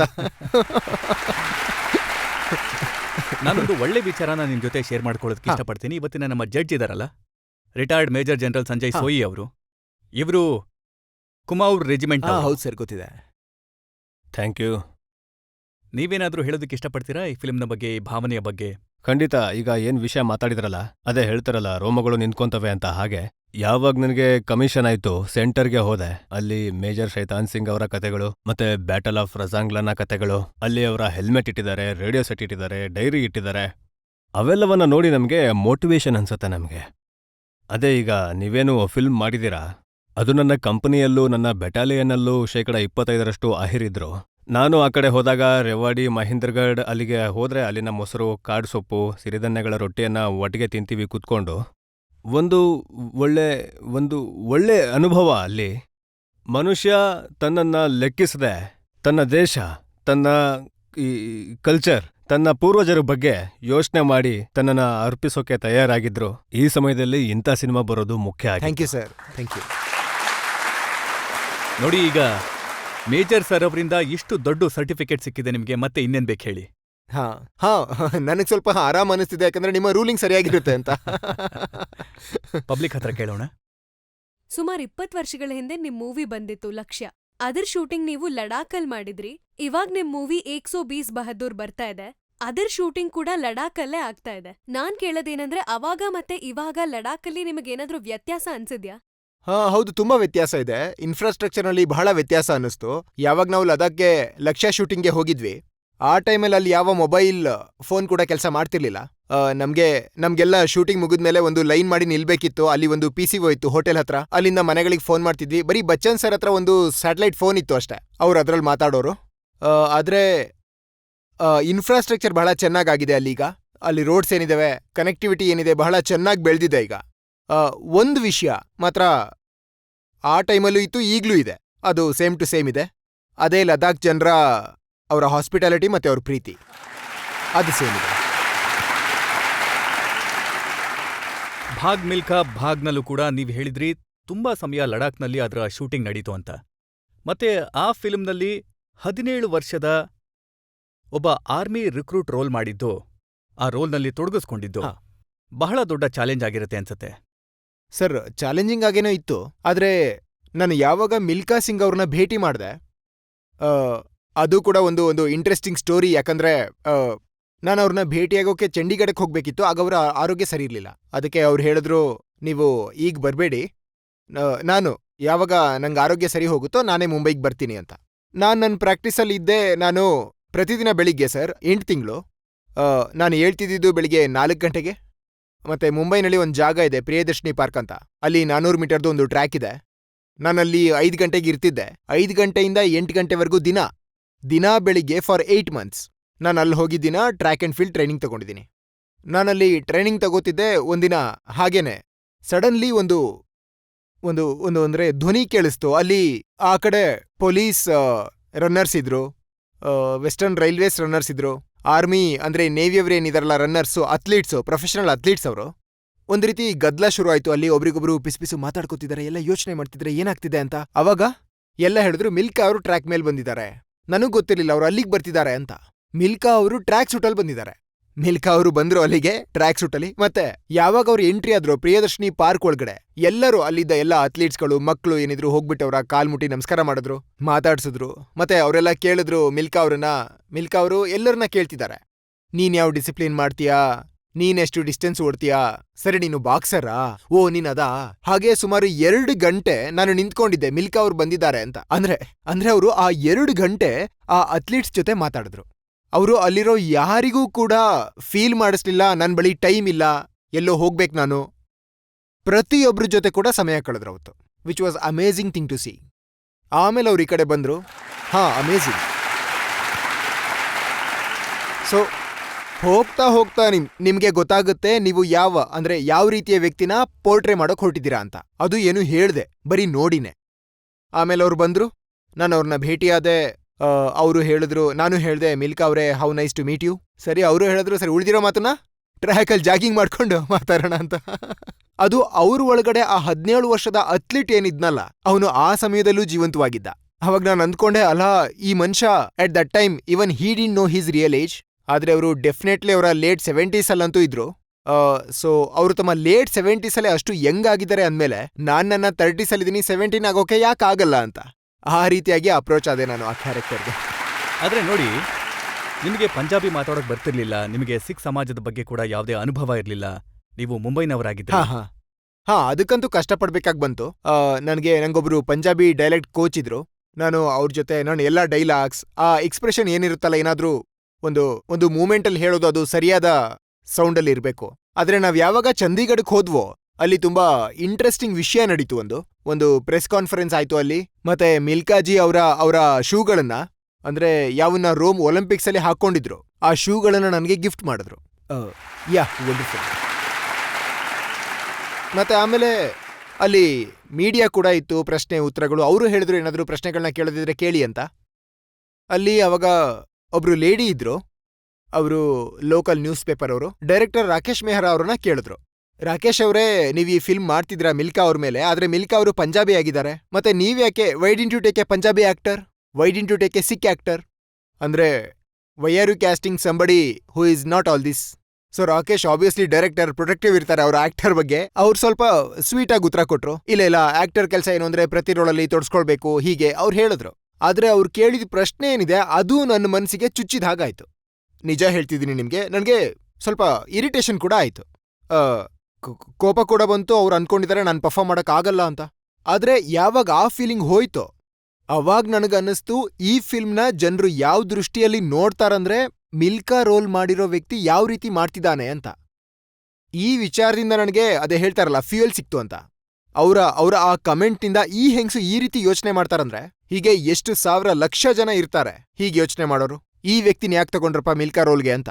So that give me a lot of energy. ಏನಂದ್ರೆ ನಾನು ಈ ರೋಲ್ನಲ್ಲಿ ಅದನ್ನ ಮಾಡಿ ತೋರಿಸ್ಬೇಕು. ಅಕಸ್ಮಾತ್ ಆ ಪ್ರಶ್ನೆ ಕೇಳಿಲ್ಲ ಅಂದ್ರೆ ಮಾಡೋಕ್ ಆಗ್ತಿರ್ಲಿಲ್ಲ ಅನ್ಸುತ್ತೆ. So that helps me a lot. ನೋಡಿ, ನಿಜವಾಗ್ಲೂ ನೀವು ಯಾವ ರೀತಿ ಮಿಲ್ಕಾ ಸಿಂಗ್ ಅವರನ್ನ ಪೋರ್ಟ್ರೇ ಮಾಡಿದ್ರಿ, ನಿಜವಾಗ್ಲೂ ಅದ್ಭುತವಾದ ರೋಲ್ ಮಾಡಿದ್ರಿ. Thank you. ಆ ಪಾತ್ರ ತುಂಬಾ ಚೆನ್ನಾಗಿ ನಿಭಾಯಿಸಿದ್ರಿ. Thank you. ಆದ್ರೆ ಮಿಲ್ಕಾ ಸಿಂಗ್ ಅವರನ್ನ ಸಿನಿಮಾದಲ್ಲಿ ಸ್ವಲ್ಪ ಜಾಸ್ತಿ ರೊಮ್ಯಾಂಟಿಕ್ ಆಗಿ ಮಾಡಿದ್ರಿ ಅಂತ ಅನ್ಸಲ್ವಾ? ಆಕ್ಚುಲಿ ಇಲ್ಲ, ಅವರು ತುಂಬಾ ರೊಮ್ಯಾಂಟಿಕ್, ಬಹುಶಃ ಹಾಡೇನೂ ಹಾಡ್ತಾ ಇರ್ಲಿಲ್ಲ ಅನ್ಸುತ್ತೆ. ಆದ್ರೆ ಜಾಸ್ತಿ ರೊಮ್ಯಾಂಟಿಕ್ ಆಗೇನೂ ಮಾಡ್ಲಿಲ್ಲ.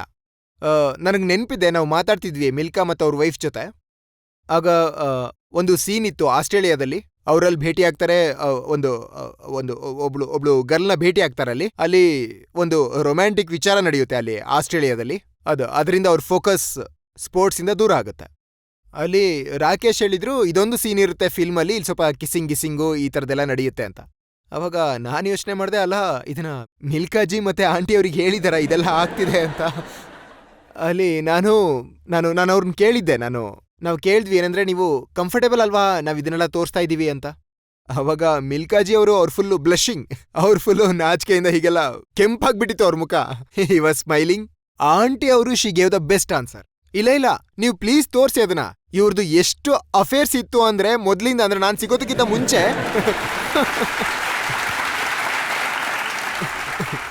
ತುಂಬಾ ಅಂದ್ರೆ ಒಂದ್ ರೀತಿ ಹಾರ್ಡ್ ಥ್ರೋಬ್ ಆಗಿದ್ರು, ಹಾರ್ಡ್ ಥ್ರೋಬ್. ಆದ್ರೆ ಯಾವಾಗ ನಾನ್ ಬಂದೆ ಎಲ್ಲ ನಿಲ್ತು. ಅದಕ್ಕೂ ಮೊದಲು ಭಾರಿ ಇತ್ತು, ಆಮೇಲೆ ನಾನು ರಿಲ್ಯಾಕ್ಸ್ ಆದೆ. ಅಂದ್ರೆ ಇದೆ ಅವರಲ್ಲಿ ಇತ್ತು ಆ ರೊಮ್ಯಾಂಟಿಕ್ ಸ್ಟೀಕ್ ಅಂತ. ಮತ್ತೆ ಫಿಲ್ಮ್ ರಿಲೀಸ್ ಆದ್ಮೇಲೆ ಭೇಟಿ ಆಗಿದ್ರ ಅವ್ರನ್ನ? ಹೌದೌದು, ತುಂಬಾ ಸಲ ಭೇಟಿ ಆಗಿದ್ವಿ. ಆಮೇಲೆ ಕೂಡ ನಾವು ಜೊತೆಗೆ ಲಂಡನ್ಗೆ ಹೋಗಿದ್ವಿ, ಜೊತೆಗೆ ತುಂಬಾ ಸಮಯ ಕಳೆದಿದ್ವಿ. ಯಾವಾಗ್ಲೇ ನಾನು ಚಂಡೀಗಢಕ್ಕೆ ಹೋದ್ರು ಭೇಟಿ ಆಗ್ತಿದ್ದೆ ಅವ್ರನ್ನ, ಅವ್ರ ಫ್ಯಾಮಿಲಿನ. ಯಾವಾಗಾದ್ರೂ ಅವ್ರು ಮುಂಬೈಗೆ ಬಂದ್ರು, ಅವ್ರ ಫ್ಯಾಮಿಲಿ ಮುಂಬೈಗೆ ಬಂದ್ರು, ಪ್ರತಿ ಸಲ ಮನೆಗೆ ಬರೋರು. ಭೇಟಿ ಅಂದ್ರೆ ಆಗ್ತಾ ಇರ್ತಿತ್ತು ಅವಾಗವಾಗ, ಮತ್ತೆ ಫೋನಲ್ಲಿ ಮಾತಾಡ್ತಾ ಇರ್ತಿದ್ವಿ.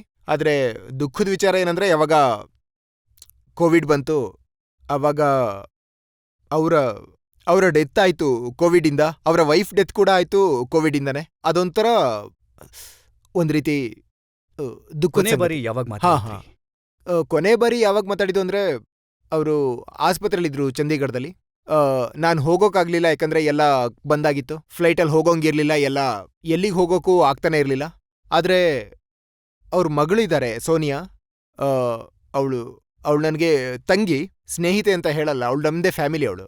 ಅವರು ನನಗೆ ಫೋನ್ ಮಾಡಿದ್ರು ಅಲ್ಲಿಂದ ಒಂದಿನ. ನಂಗೆ ಗೊತ್ತಿತ್ತು ಅವರು ಹಾಸ್ಪಿಟಲ್ ಇದ್ದಾರೆ ಅಂತ. ಫೋನ್ ಮಾಡ್ತಿದ್ದೆ, ಆಂಟಿ ಹಿಂಗಿದ್ದಾರೆ ಅಂತೆಲ್ಲ ಕೇಳ್ತಾ ಇದ್ದೆ ನಾನು. ಅವ್ರು ಹೇಳ್ತಾ ಇದ್ರು ಒಂದ್ ರೀತಿ ಅಪ್ ಡೌನ್ ಆಗ್ತಾ ಇತ್ತು, ಇವತ್ತು ಬೆಟರ್ ಆಗಿದ್ದಾರೆ, ಈ ರೀತಿ ಎಲ್ಲ.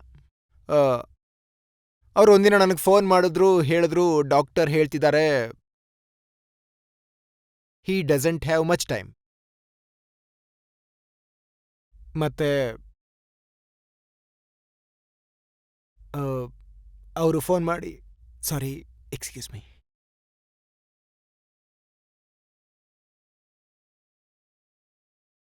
ಅವ್ರಿಗೆ ಫೋನ್ ಕೊಟ್ರು. ಅಲ್ಲಿ ಹೇಳಿದ್ರು ಫೋನ್ ಅವ್ರ ಕಿವಿಗಿಡ್ತೀನಿ, ನೀವು ಏನು ಹೇಳಬೇಕೋ, ಗುಡ್ ಬೈ ಹೇಳಬೇಕೋ, ಏನಾದರೂ ಹೇಳೋದಿದ್ರೆ ಹೇಳ್ಬಿಡಿ ಅಂತ.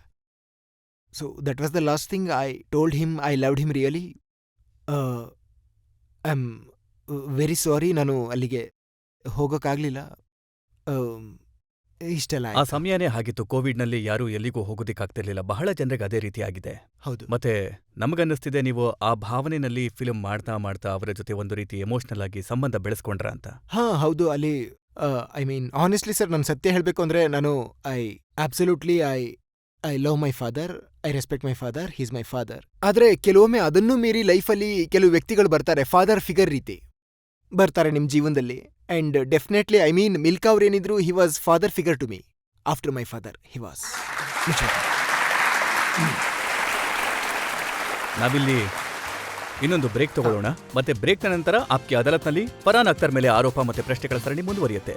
ತುಂಬಾ ಖುಷಿ ಇದೆ ನನಗೆ. ರಣವೀರ್ ಸಿಂಗ್ ಈಗ ಒಬ್ಬ ಹೊಸ ಡಾನ್ ಆಗ್ತಿರೋದು, ಒಂದು ಹೊಸ ಜನರೇಷನ್ಗೆ ಈ ಕಥೆ ಮಾಡ್ತಿರೋದು. ಎಕ್ಸೈಟಿಂಗ್ ಟೈಮ್ ಅನಿಸ್ತಿದೆ.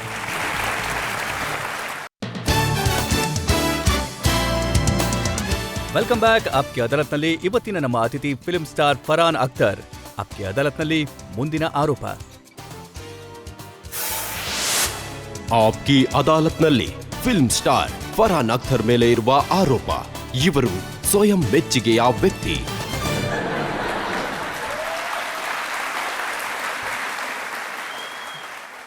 ನೋಡಿ, ನಮ್ಮನ್ನ ನಾವು ಮೆಚ್ಕೊಳ್ಳೋದು ಕೆಟ್ಟ ವಿಚಾರ ಏನಲ್ಲ. ಆದ್ರೆ ಜನರು ಹೇಳ್ತಾರೆ ಎಲ್ಲಾ ಕೆಲ್ಸ ಡೈರೆಕ್ಟರ್ ಕೂಡ ನೀವೇ, ರೈಟರ್ ಕೂಡ ನೀವೇ, ಪ್ರೊಡ್ಯೂಸರ್ ಕೂಡ ನೀವೇ, ಆಕ್ಟರ್ ಕೂಡ ನೀವೇ, ಸಿಂಗರ್ ಕೂಡ ನೀವೇ. ಬೇರೆಯವ್ರಿಗೂ ಸ್ವಲ್ಪ ಅವಕಾಶ ಮಾಡ್ಕೊಡಿ. ಸರ್, ನಾನು ಸತ್ಯ ಹೇಳ್ತಿದ್ದೀನಿ. ನಾನು ನನ್ನ ಫಿಲ್ಮ್ ಬಡ್ಜೆಟ್ನ ಸ್ವಲ್ಪ ಕಡಿಮೆ ಮಾಡ್ಕೋಬೇಕು ಅಂತ ಅದ್ಕೋತೀನಿ. ಇಲ್ಲ ಥ್ಯಾಂಕ್ ಯು. ಇಲ್ಲ, ನನಗೆ ಬಹಳ ಮಜಾ ಸಿಗುತ್ತೆ ಫಿಲ್ಮ್ ಮಾಡೋದ್ರಿಂದ, ಬರೆಯೋದ್ರಿಂದ, ಡೈರೆಕ್ಟ್ ಮಾಡೋದ್ರಿಂದ, ಆಕ್ಟ್ ಮಾಡೋದ್ರಿಂದ. ಯಾರಾದ್ರೂ ಹೇಳಿದ್ರೆ ಹಾಡಿ ಅಂತ ನಾನು ಹಾಡ್ ಕೂಡ ಹಾಡ್ತೀನಿ. ನಂಗೆ ಜನರನ್ನ ಎಂಟರ್ಟೈನ್ ಮಾಡೋದ್ರಿಂದ ಮಜಾ ಸಿಗುತ್ತೆ. ಜನರ ಜೊತೆ ಅಂದ್ರೆ ಒಂದು ಕಥೆ ಶೇರ್ ಮಾಡ್ಕೊಳ್ಳೋದ್ರಿಂದ ಮಜಾ ಸಿಗುತ್ತೆ. ಸೊ ಎಲ್ಲಿವರೆಗೆ ಖುಷಿ ಸಿಗುತ್ತೆ ಈ ಕೆಲಸಗಳಲ್ಲಿ ಅಲ್ಲಿವರೆಗೂ ನಾನು ಮಾಡ್ತಾ ಇರ್ತೀನಿ. ಯಾವಾಗ ಬೇಡ ಅನ್ಸುತ್ತೋ ಅವಾಗ ಐಲ್ ಸ್ಟಾಪ್. ನೋಡಿ, ನಿಮ್ ಹತ್ರ ಜಾವೇದ್ ಅಖ್ತರ್ ಸಾಬಿದ್ದಾರೆ. ಹಾ. ಫಿಲ್ಮ್ ಇಂಡಸ್ಟ್ರಿಯ ಬಹಳ ದೊಡ್ಡ, ಬಹಳ ಅದ್ಭುತ, ಬಹಳ ಎಫೆಕ್ಟಿವ್ ರೈಟರ್ ಅವರು. ರೈಟಿಂಗಿಗೆ ಅವ್ರನ್ನ ಯಾಕೆ ನೀವು ತಗೋಬಾರ್ದು? ಇಲ್ಲ, ಲಕ್ಷ್ಯ ಫಿಲ್ಮ್ ಅವರೇ ಬರ್ದಿರೋದು. 25 ವರ್ಷ ಆಗಿದೆ, ಒಂದ್ ಫಿಲ್ಮ್ ಮಾಡಿದ್ದೀರಿ.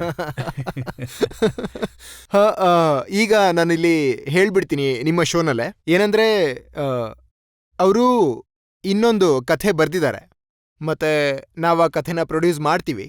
ಸೊ ಬಹಳ ಬೇಗ, ನನ್ನ ಪ್ರಕಾರ 1 ವರ್ಷ ಅಥವಾ 2 ವರ್ಷದ ನಂತರ ನೀವು ನೋಡ್ತೀರಾ, ಜಾವೇದ್ ಅಖ್ತರ್ ಅವರು ಬರೆದಿರೋ ಇನ್ನೊಂದು ಸ್ಕ್ರಿಪ್ಟ್ ಪ್ರಪಂಚದ ಮುಂದೆ ಬರುತ್ತೆ.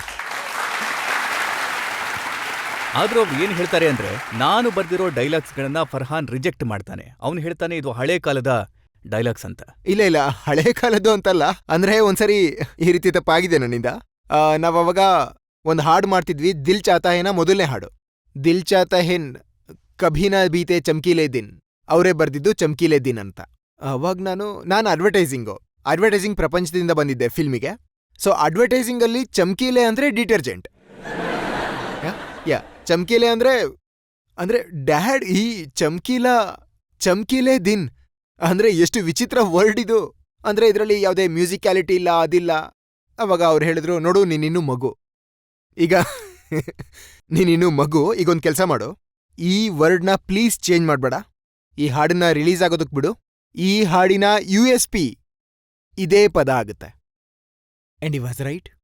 ಅದಾದ್ಮೇಲೆ ನಾನು ಹಾಡುಗಳ ವಿಷಯದಲ್ಲಿ, ಸಾಹಿತ್ಯದ ವಿಷಯದಲ್ಲಿ I don't argue with him at all. ಆದರೆ ಏನಾದರೂ ನಾವು ಒಟ್ಟಾಗಿ ಕೆಲಸ ಮಾಡಿದ್ರೆ ನಾನು ಪ್ರತಿ ಸ್ಕ್ರಿಪ್ಟ್ನ ಅವ್ರಿಗೆ ಕೊಡ್ತೀನಿ ಓದೋದಕ್ಕೆ. ಮತ್ತೆ ಆಬ್ವಿಯಸ್ಲಿ ಅವರ ಎಕ್ಸ್ಪೀರಿಯನ್ಸ್ ಏನಿದೆ, ಆ ಅನುಭವ ಏನಿದೆ, ಅವ್ರು ನನಗೆ ಸಜೆಷನ್ ಕೊಡ್ತಾರೆ. ನನಗೆ ಸರಿ ಅನ್ಸಿದ್ದನ್ನ ನಾನು ತಗೋತೀನಿ. ಅವ್ರಿಗೆ ಒಂದೊಂದ್ಸರಿ ಅವ್ರಿಗೆ ಎಲ್ಲ ಸರಿ ಅನ್ಸುತ್ತೆ, ನನಗೆ ಕೆಲವೊಮ್ಮೆ ಸರಿ ಅನ್ಸೋದಿಲ್ಲ. ಅದನ್ನ ನಾನು ತಗೊಳ್ಳೋದಿಲ್ಲ. ಅವಾಗ ಅವ್ರು ನಂಗೆ ಹೇಳ್ತಾರೆ, ತಪ್ಪು ಮಾಡ್ತಿದ್ಯಾ ನೀನು ಅಂತ. ಆದ್ರೆ ನಾನು ಹೇಳ್ತೀನಿ, ಮನುಷ್ಯ ತನ್ನ ತಪ್ಪುಗಳಿಂದಾನೇ ಕಲಿಯೋದಲ್ವಾ, ನಂಗೆ ಮಾಡೋದಕ್ಕೆ ಬಿಡಿ ಅಂತ. ನೋಡಿ, ಅವರು ತಮ್ಮ ವಿಚಾರಗಳನ್ನ ನೇರವಾಗಿ ಹೇಳ್ತಾರೆ. ಅದು ನಿಮ್ ಬಗ್ಗೆ ಆಗಿರ್ಬೋದು ಅಥವಾ ನಿಮ್ಮ ಸಿಸ್ಟರ್ ಝೋಯಾ ಬಗ್ಗೆ ಅವರು ಬಹಳ ಇಂಟ್ರೆಸ್ಟಿಂಗ್ ವಿಚಾರವೊಂದನ್ನು ಹೇಳಿದ್ರು. ಏನಂದ್ರೆ, ಝೋಯಾ ಅವ್ರಿಗೆ ನಾಯಿಗೋಸ್ಕರ ಡೈಲಾಗ್ ಬರೆಯೋದಕ್ಕೆ ಹೇಳಿದ್ರಂತೆ. ಹೌದು, ಅವ್ರು ನಂಗೆ ಹೇಳಿದ್ರು ಇದನ್ನ. ಸರಿ, ನಂಗೊಂದು ವಿಷಯ ಹೇಳು, ನೀನು ದಿಲ್ ಧಡಕ್ನೆದೋಗೆ ಡೈಲಾಗ್ ಬರಿತಾ ಇದ್ಯಾ, ಮತ್ತೆ ನಿನ್ನ ಹತ್ರ ನಾಯಿಗೆ ಡೈಲಾಗ್ ಯಾಕೆ ಬರ್ಸ್ಲಿಲ್ಲ? ಅದಕ್ಕೆ ನಾನು ಹೇಳಿದೆ, ನೀವು ಅವ್ರನ್ನೇ ಕೇಳಿ ಅಂತ. ಆದ್ರೆ ಆ ನಾಯಿ ಕ್ಯಾರೆಕ್ಟರ್ ಏನಿತ್ತು, ಅದೊಂದು ಡೀಪ್ ಥಿಂಕರ್, ಫಿಲಾಸಫರ್ ಆಗಿತ್ತು. ಬಹುಶಃ ನನ್ನ ಅಕ್ಕಂಗೆ ಅನ್ಸಿರ್ಬೋದು ನನ್ನಲ್ಲಿ ಡೀಪ್ ಥಿಂಕಿಂಗ್ ಫಿಲಾಸಫಿ ಇಲ್ಲ ಅಂತ. ಅದಕ್ಕೆ ಅವಳು ಎಕ್ಸ್ಪರ್ಟ್ ಹತ್ರ ಹೋದ್ಲು. ಮತ್ತೆ ಇದು ನಿಜನಾ? ಫಿಲ್ಮ್ನಲ್ಲಿ ನಾಯಿ ನಿಮ್ಮ ಮುಖನ ನೆಕ್ಬೇಕಾಗಿತ್ತಂತೆ, ಅದಕ್ಕೆ ನಿಮ್ಮ ಮುಖಕ್ಕೆ ಪೂರ್ತಿ ಐಸ್ ಕ್ರೀಮ್ ಹಚ್ಚಿದ್ರಂತೆ. ಹಾ, ಎಲ್ಲಕ್ಕಿಂತ ಮೊದಲು ನಂಗೆ ಈ ವಿಷಯದಲ್ಲಿ ಖುಷಿ ಏನಿತ್ತು ಅಂದ್ರೆ, ನಂಗೆ ನಾಯಿ ಕಂಡ್ರೆ ಭಯ ಇರ್ಲಿಲ್ಲ. ಯಾಕಂದ್ರೆ ಆ ನಾಯಿ ನನ್ನ ಮುಖ ಪೂರ್ತಿ ನೆಕ್ಬೇಕಾಗಿತ್ತು. ನಾವು ತುಂಬಾ ಟೇಕ್ಸ್ ಟ್ರೈ ಮಾಡಿದ್ವಿ, ಏನೇ ಮಾಡಿದ್ರು ಹೀಗೆಲ್ಲ ಮಾಡಿದ್ವಿ. ಆದ್ರೆ ನಾಯಿ ಅದಂತೂ ಫುಲ್ಲು ಮಾರ್ಲನ್ ಬ್ರ್ಯಾಂಡೋ ಆಗ್ಬಿಟ್ಟಿತ್ತು. ಅದಕ್ಕೆ ಇಂಟ್ರೆಸ್ಟೇ ಇರ್ಲಿಲ್ಲ, ಮೆಥಡ್ ಆಕ್ಟಿಂಗ್ ಮಾಡ್ತಾ ಇತ್ತು. ಆಮೇಲೆ ಫೈನಲಿ ನಾನು ಹೇಳ್ದೆ, ನಾಯಿ ಅಲ್ವಾ, ಏನಾದ್ರೂ ಎಕ್ಸೈಟ್ ಮಾಡುತ್ತೆ ಅದನ್ನ. ಆಗ ಅದ್ರ ಟ್ರೈನರ್ ಹೇಳಿದ್ರು, ನೀವೊಂದು ಕೆಲಸ ಮಾಡಿ, ಯಾವ ಶಾಟ್ ನಾಯಿ ಮೇಲಿದೆ ನಿಮ್ ಮುಖ ಕಾಣಿಸೋದಿಲ್ಲ, ಅವಾಗ ನೀವು ಪೂರ್ತಿ ನಿಮ್ ಮುಖಕ್ಕೆ ಐಸ್ ಕ್ರೀಮ್ ಹಚ್ಕೊಂಡ್ಬಿಡಿ. ನಾನು ವೆನಿಲಾ ಐಸ್ ಕ್ರೀಮ್ ತಗೊಂಡೆ, ಹಾಗೆ ನನ್ನ ಮುಖಕ್ಕೆ ಫುಲ್ಲು ಹಚ್ಕೊಂಡ್ಬಿಟ್ಟೆ ಅದನ್ನೆಲ್ಲ. ಅವಾಗ ನಾಯಿ ಬಂತು, ಒಂದೊಳ್ಳೆ ಪರ್ಫಾರ್ಮೆನ್ಸ್ ಮಾಡ್ತು ಕ್ಯಾಮ್ರಾ ಮುಂದೆ. ನಾನ್ ಹೇಳೋದೇನಂತಂದ್ರೆ, ಹೊರಗಿಂದ ಈ ಪ್ರಪಂಚ ತುಂಬಾ ಗ್ಲಾಮರಸ್ ಅನ್ಸುತ್ತೆ, ಆದ್ರೆ ನೀವು ಒಳಗಡೆ ಬಂದ್ರೆ ಅವಾಗ ಐಸ್ ಕ್ರೀಮ್ ಹಚ್ಕೋಬೇಕಾಗುತ್ತೆ, ನಾಯಿ ನಿಮ್ ಮುಖ ನೆಕ್ಲಿ ಅಂತ. ಮತ್ತೆ ಬೇರೆಯವರಿಂದ ನಾಯಿಗೆ ಡೈಲಾಗ್ಸ್ ಬರೆಸ್ತೀರಾ. ಹೌದು, ನಾನು ಯಾರ ಹತ್ರನಾದ್ರೂ ಡೈಲಾಗ್ ಬರ್ಸ್ತೀನಿ ನಾಯಿಗೆ. ಮತ್ತೆ ನೀವು ನಾಯಿ ಜೊತೆ ಜಾಮಿಂಗ್ ಕೂಡ ಮಾಡಿದ್ದೀರಾ. ನಾಯಿ ಜೊತೆ ಜಾಮಿಂಗ್? ನಿಮ್ಮ ಇನ್ಸ್ಟಾಗ್ರಾಮ್ನಲ್ಲಿ ವಿಡಿಯೋಸ್ ಏನಿದೆಯಲ್ಲ ಅದನ್ನ ಯಾರೋ ನನಗೆ ಹಾ, ಕಳಿಸಿದ್ರು. ಹೌದು ಹೌದು ಹೌದು ಹೌದು. ಅದೇನಂದ್ರೆ ನಮ್ಮಲ್ಲಿ 4 ನಾಯಿಗಳಿದಾವೆ ಮನೇಲಿ. ಮತ್ತೆ ಆ 4 ಕೂಡ ಇಂಡಿಗಳು ಬೀದಿಲಿದ್ದವು. ನಾವು ಮನೆಗೆ ಕರ್ಕೊಂಡ್ ಬಂದ್ವಿ. ಅದರಲ್ಲಿ ಒಂದಿದೆ, ಅದ್ರ ಹೆಸರು ಟೈಸನ್. ಅದಕ್ಕೆ ಹಾಡ್ಗಳಂದ್ರೆ ತುಂಬಾ ಇಷ್ಟ. ಅಂದ್ರೆ ನೀವು ಶುರುಲಿ ಒಂದು ಪದ ನೀವು ಹಾಡಿದ್ರು ಅದರಲ್ಲಿ ಏನಾದ್ರೂ ಒಂದು ರಿದಮ್ ಇದೆ ಅಂತ, ಮೆಲೋಡಿ ಸಿಗುತ್ತೆ ಅಂತ ಅನ್ಸಿದ್ರೆ ಅದು ಜೊತೆಗೆ ಸೇರ್ಕೊಂಡ್ಬಿಡುತ್ತೆ ಅಂತ. ಅದು ಕೂಡ ಜೊತೆಗೆ ನಿಮ್ ಜೊತೆ ಹಾಡೋಕೆ ಶುರು ಮಾಡುತ್ತೆ. ಆದ್ರೂ ವೋಕಲ್ ರೇಂಜ್ ಬೇರೆ ಇರುತ್ತೆ, ಅಂದ್ರೆ ನಾಯಿಗಳದ್ದು. ನೀವೇನಾದ್ರೂ ಶ್ರುತಿ ಜಾಸ್ತಿ ಮಾಡಿದ್ರೆ ಅದು ಶಿಫ್ಟ್ ಆಗುತ್ತೆ, ಕಡಿಮೆ ಮಾಡಿದ್ರೆ ಅದು ಕಡಿಮೆ ಮಾಡುತ್ತೆ. ಮತ್ತೆ ಅದರಿಂದಾಗಿ ಉಳಿದಿರೋ 3 ಇದಾವಲ್ಲ, ಅವುಗಳಿಗೂ ಅನ್ಸುತ್ತೆ ನಾವು ಬ್ಯಾಕಿಂಗ್ ವೋಕಲಿಸ್ಟ್ ಆಗ್ಬೇಕೇನೋ ಅಂತ. ಯಾವಾಗ ಅದು ಹಾಡೋಕ್ ಶುರು ಮಾಡುತ್ತೆ, ಜೊತೆಗೆ ಈ 3 ಕೂಡ ಜೊತೆಗೆ ಹಾಡೋಕ್ ಶುರು ಮಾಡ್ತವೆ. ಇಟ್ಸ್ ಕ್ವೈಟ್ ಒಂದ್ ರೀತಿ ಮಜವಾಗಿರುತ್ತೆ ಮನೆಯಲ್ಲಿ. ಜನಗಳಿಂದ ಪ್ರಶ್ನೆ ತಗೊಳ್ಳೋಣ. ನೀವು ಕರಿಯರ್ನಲ್ಲಿ ಬಹಳಷ್ಟು ಸಾಧಿಸಿದ್ದೀರಾ.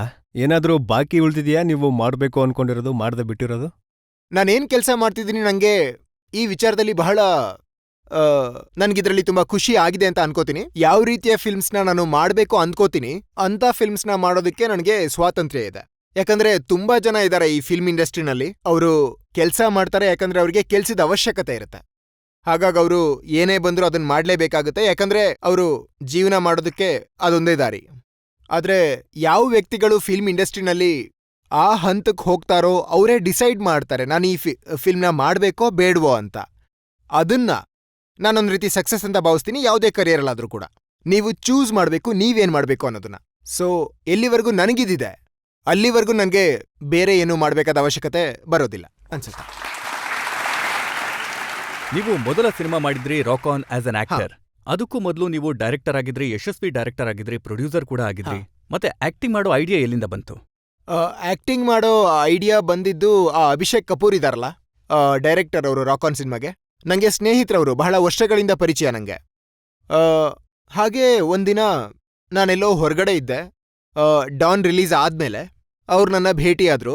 ಅವರು ಕಂಪ್ಲೀಟ್ಲಿ ಅಂದ್ರೆ ಏನು ಕೂಡ ಹೇಳಿರ್ಲಿಲ್ಲ, ಫಿಲ್ಮ್ ಬಗ್ಗೆ ಮಾತಾಡಬೇಕು ಅಂತೆಲ್ಲ ಏನೂ ಹೇಳಿರ್ಲಿಲ್ಲ. ಇಬ್ರು ಭೇಟಿಯಾದ್ವಿ. ಅವ್ರು ನಂಗೆ ಹೇಳಿದ್ರು, ನಾನು ಈ ಥರ ಒಂದು ಫಿಲ್ಮ್ ಮಾಡ್ತಿದ್ದೀನಿ, ಒಂದು ರಾಕ್ ಬ್ಯಾಂಡ್ ಬಗ್ಗೆ. ಮತ್ತೆ ನಾನು ಅನ್ಕೋತಿದ್ದೀನಿ ನೀವು ಈ ರೋಲ್ ಮಾಡಬೇಕು, ಲೀಡ್ ಸಿಂಗರ್ದು.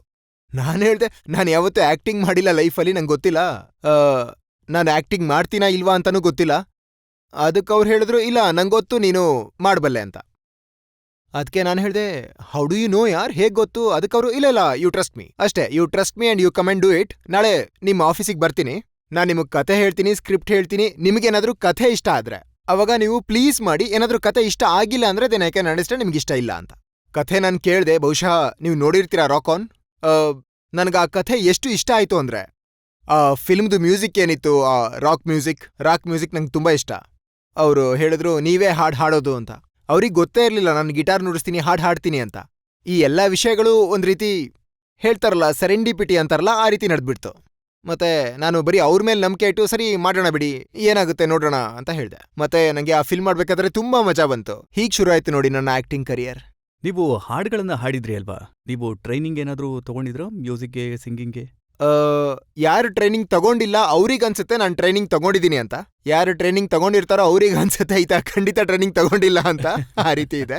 ಇಲ್ಲ, ನಾನು ತಗೊಂಡಿಲ್ಲ. ನಾನು ಗಿಟಾರ್ ನುಡಿಸ್ತಿದ್ದೆ ಬಾಲ್ಯದಿಂದ, ಅಂದ್ರೆ ಟೀನೇಜ್ ಇಯರ್ಸಿಂದ. ನಾನು ಗಿಟಾರ್ ನುಡಿಸ್ತಿದ್ದೆ, ಯಾವ ಹಾಡು ಇಷ್ಟ ಆಗುತ್ತೋ ಅದನ್ನ ಹಾಡ್ತಿದ್ದೆ ಗಿಟಾರ್ ನುಡಿಸ್ಕೊಂಡು. ಅದನ್ನೇ ಒಂದ್ ರೀತಿ ಟ್ರೈನಿಂಗ್ ಅಂತ ಹೇಳ್ಬೋದು. ಹೀಗೆ ಗಿಟಾರ್ ನುಡಿಸಿ ಹಾಡ್ತಾ ಇದ್ದಿದ್ರಿಂದ ಸ್ವಲ್ಪ ಸುಲಭ ಆಯ್ತು. ಯಾಕಂದ್ರೆ ನಾನು ನೋಡ್ತಿದ್ದೆ, ಕೇವಲ ನೀವು ಮಾತ್ರ ಹಾಡಿಲ್ಲ. ನೀವು ಬಚ್ಚನ್ ಸಾಬ್ ಅವರಿಂದ ಕೂಡ ಹಾಡ್ಸಿದ್ದೀರಾ, ನಮ್ಮ ರಿತಿಕ್ ರೋಷನ್ ಅವರಿಂದನೂ ಹಾಡ್ಸಿದ್ದೀರಾ, ಪ್ರಿಯಾಂಕಾ ಚೋಪ್ರಾ ಅವರಿಂದ ಹಾಡ್ಸಿದ್ದೀರಾ ನಿಮ್ಮ ಸಿನಿಮಾಗಳಲ್ಲಿ. ಇಲ್ಲ, ಏನಂದ್ರೆ ಅದು ಬಚ್ಚನ್ ಸಾಬ್ ಧ್ವನಿನೇ ಹಾಗೆ ಅದ್ಭುತವಾಗಿದೆ. ಅವ್ರು ಹಾಡಿದಾರ್ ಕೂಡ, ಸುಮಾರು ಅವ್ರ ಫಿಲ್ಮ್ಗಳಲ್ಲೇ ಹಾಡಿದ್ದಾರೆ. ಯಾವಾಗ ಈ ಹಾಡ್ ಬಂತು ಅತ್ರಂಗಿ ಯಾರಿ, ಅದು ಆ ಫಿಲ್ಮ್ ಏನಿತ್ತು ವಜೀರ್, ಅದು ಸ್ನೇಹದ ಬಗ್ಗೆ ಇತ್ತು. ಒಂದ್ ರೀತಿ ಬಹಳ ಅನ್ಲೈಕ್ಲಿ ಫ್ರೆಂಡ್ಶಿಪ್. ಏನಂದ್ರೆ ಒಬ್ಬ ರೆಸ್ಪೆಕ್ಟೆಡ್ ಹೋಲ್ಡ್ ಚೆಸ್ ಪ್ಲೇಯರ್ ವ್ಯಕ್ತಿ ಇರ್ತಾನೆ, ಮತ್ತೊಬ್ಬ ಪೊಲೀಸ್ ಆಫೀಸರ್ ಒಂದು ದುಃಖ ನೋವಿನಿಂದ ಇರ್ತಾನೆ. ಆ ಒಂದು ಅನ್ಲೈಕ್ಲಿ ಫ್ರೆಂಡ್ಶಿಪ್ ಏನಿತ್ತು, ನಾವ್ ಅದನ್ನ ಕ್ಯಾಪ್ಚರ್ ಮಾಡ್ಬೇಕು ಅಂದ್ಕೊಂಡಿದ್ವಿ ಹಾಡಲ್ಲಿ. ಮತ್ತೆ ಈ ರೋಚಕ್ ಕೊಹ್ಲಿ ಇದಾರಲ್ಲ, ತುಂಬಾ ಒಳ್ಳೆ ಮ್ಯೂಸಿಕ್ ಕಂಪೋಸರ್, ಅವರೇ ಈ ಹಾಡನ್ನು ಮಾಡಿದ್ದು. ಯಾವಾಗ ಅವರು ಬಂದು ಹೇಳಿದ್ರೋ ನಮ್ಗೆ, ನೀವು ಮತ್ತೆ ಬಚ್ಚನ್ ಸರ್ ಒಟ್ಟಿಗೆ ಹಾಡ್ತೀರಾ ಅಂತ, ನಾನಂತೂ ಅವಾಗ ಎಷ್ಟು ಎಕ್ಸೈಟ್ ಆದೆ ಅಂದ್ರೆ ಈಗ್ಲೂ ಕೂಡ ಎಕ್ಸೈಟ್ ಆಗ್ತಾ ಇದ್ದೀನಿ ಅದನ್ನ ನೆನ್ಸ್ಕೊಂಡು. ಈ ರೀತಿ ಎಲ್ಲ ಆಗಿತ್ತು. ಮತ್ತೆ ನಾವು ಸ್ಟುಡಿಯೋದಲ್ಲಿ ಒಟ್ಟಿಗೆ ಹಾಡು ಹಾಡಿದ್ವಿ. ಆಮೇಲೆ ಒಂದು ಕಾನ್ಸರ್ಟ್ ಆಯ್ತು ಮುಂಬೈನಲ್ಲಿ, ಗ್ಲೋಬಲ್ ಸಿಟಿಸನ್ ಅಂತ ಹೇಳಿ ಒಂದು ಕಾನ್ಸರ್ಟ್. ಅಲ್ಲಿ ಸ್ಟೇಜ್ ಮೇಲೆ ಅವ್ರ ಜೊತೆ ನಂಗೆ ಈ ಹಾಡು ಹಾಡೋ ಅವಕಾಶ ಸಿಕ್ತು. ನನ್ನ ಕರಿಯರಲ್ಲಿ I think that's probably one massive achievement. ಮತ್ತೆ ರಿತಿಕ್ ಅವರ ಡ್ಯಾನ್ಸ್ ನೋಡಿ ಜನ ಇಷ್ಟಪಡ್ತಾರೆ. ಇಲ್ಲ, ಋತಿಕ್ ಕೂಡ ಆತ ಒಬ್ಬ ಕಂಪ್ಲೀಟ್ ಆಕ್ಟರ್. ಆತ ತನ್ನ ಧ್ವನಿಗೆ ಹೆಚ್ಚು ಗಮನ ಕೊಡ್ತಾರೆ. ಅವರು ಸಿಂಗಿಂಗ್ ಕ್ಲಾಸಸ್ ಕೂಡ ತಗೊಳ್ತಾರೆ. ಯಾಕಂದ್ರೆ ನಿಮ್ಮ ಧ್ವನಿಲಿ ಒಂದು ರೇಂಜ್ ಇತ್ತು ಅಂದ್ರೆ, ನೀವು ಕಂಟ್ರೋಲ್ ಮಾಡ್ತೀರಾ ನಿಮ್ಮ ಧ್ವನಿನ ಅಂದ್ರೆ, ನಿಮ್ಗದು ಆಕ್ಟಿಂಗ್ ಅಲ್ಲಿ ಕೂಡ ಉಪಯೋಗಕ್ಕೆ ಬರುತ್ತೆ. ಪಿಚ್ ಮಾಡ್ಬೋದು ಯಾವ್ದಾದ್ರು ಒಂದು ಪರ್ಫಾರ್ಮೆನ್ಸ್ನ.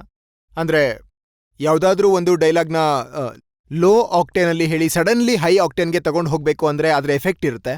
ಅವನು ತಾನು ತರಬೇತಿ ತಗೋತಾನೆ ಇರ್ತಾನೆ. ಹಾಗೆ ಯಾವ ಆಕ್ಟರ್ ಆದ್ರೂ ಸರಿ ಈ ರೀತಿ ವಿಷಯಗಳನ್ನ ಅಳವಡಿಸ್ಕೋಬೇಕು ಜೀವನದಲ್ಲಿ. ಹಾಗೂ ಝೋಯಾ ಡಿಸೈಡ್ ಮಾಡಿದ್ಲು, ಈ ಹಾಡು ಏನಿದೆ ಸೆನ್ಯೂರಿಟಾ, ಅದನ್ನ ಈ ಆಕ್ಟರ್ಸ್ ಏನಿದ್ದಾರೆ 3 ಜನ ಆಕ್ಟರ್ಸೇ ಹಾಡ್ಬೇಕು. ಅವಾಗ ನಾನ್ ತುಂಬಾ ಕಂಫರ್ಟಬಲ್ ಇದ್ದೆ, ನಾನು ಹಾಡ್ಬಲ್ಲೆ ಅಂತ.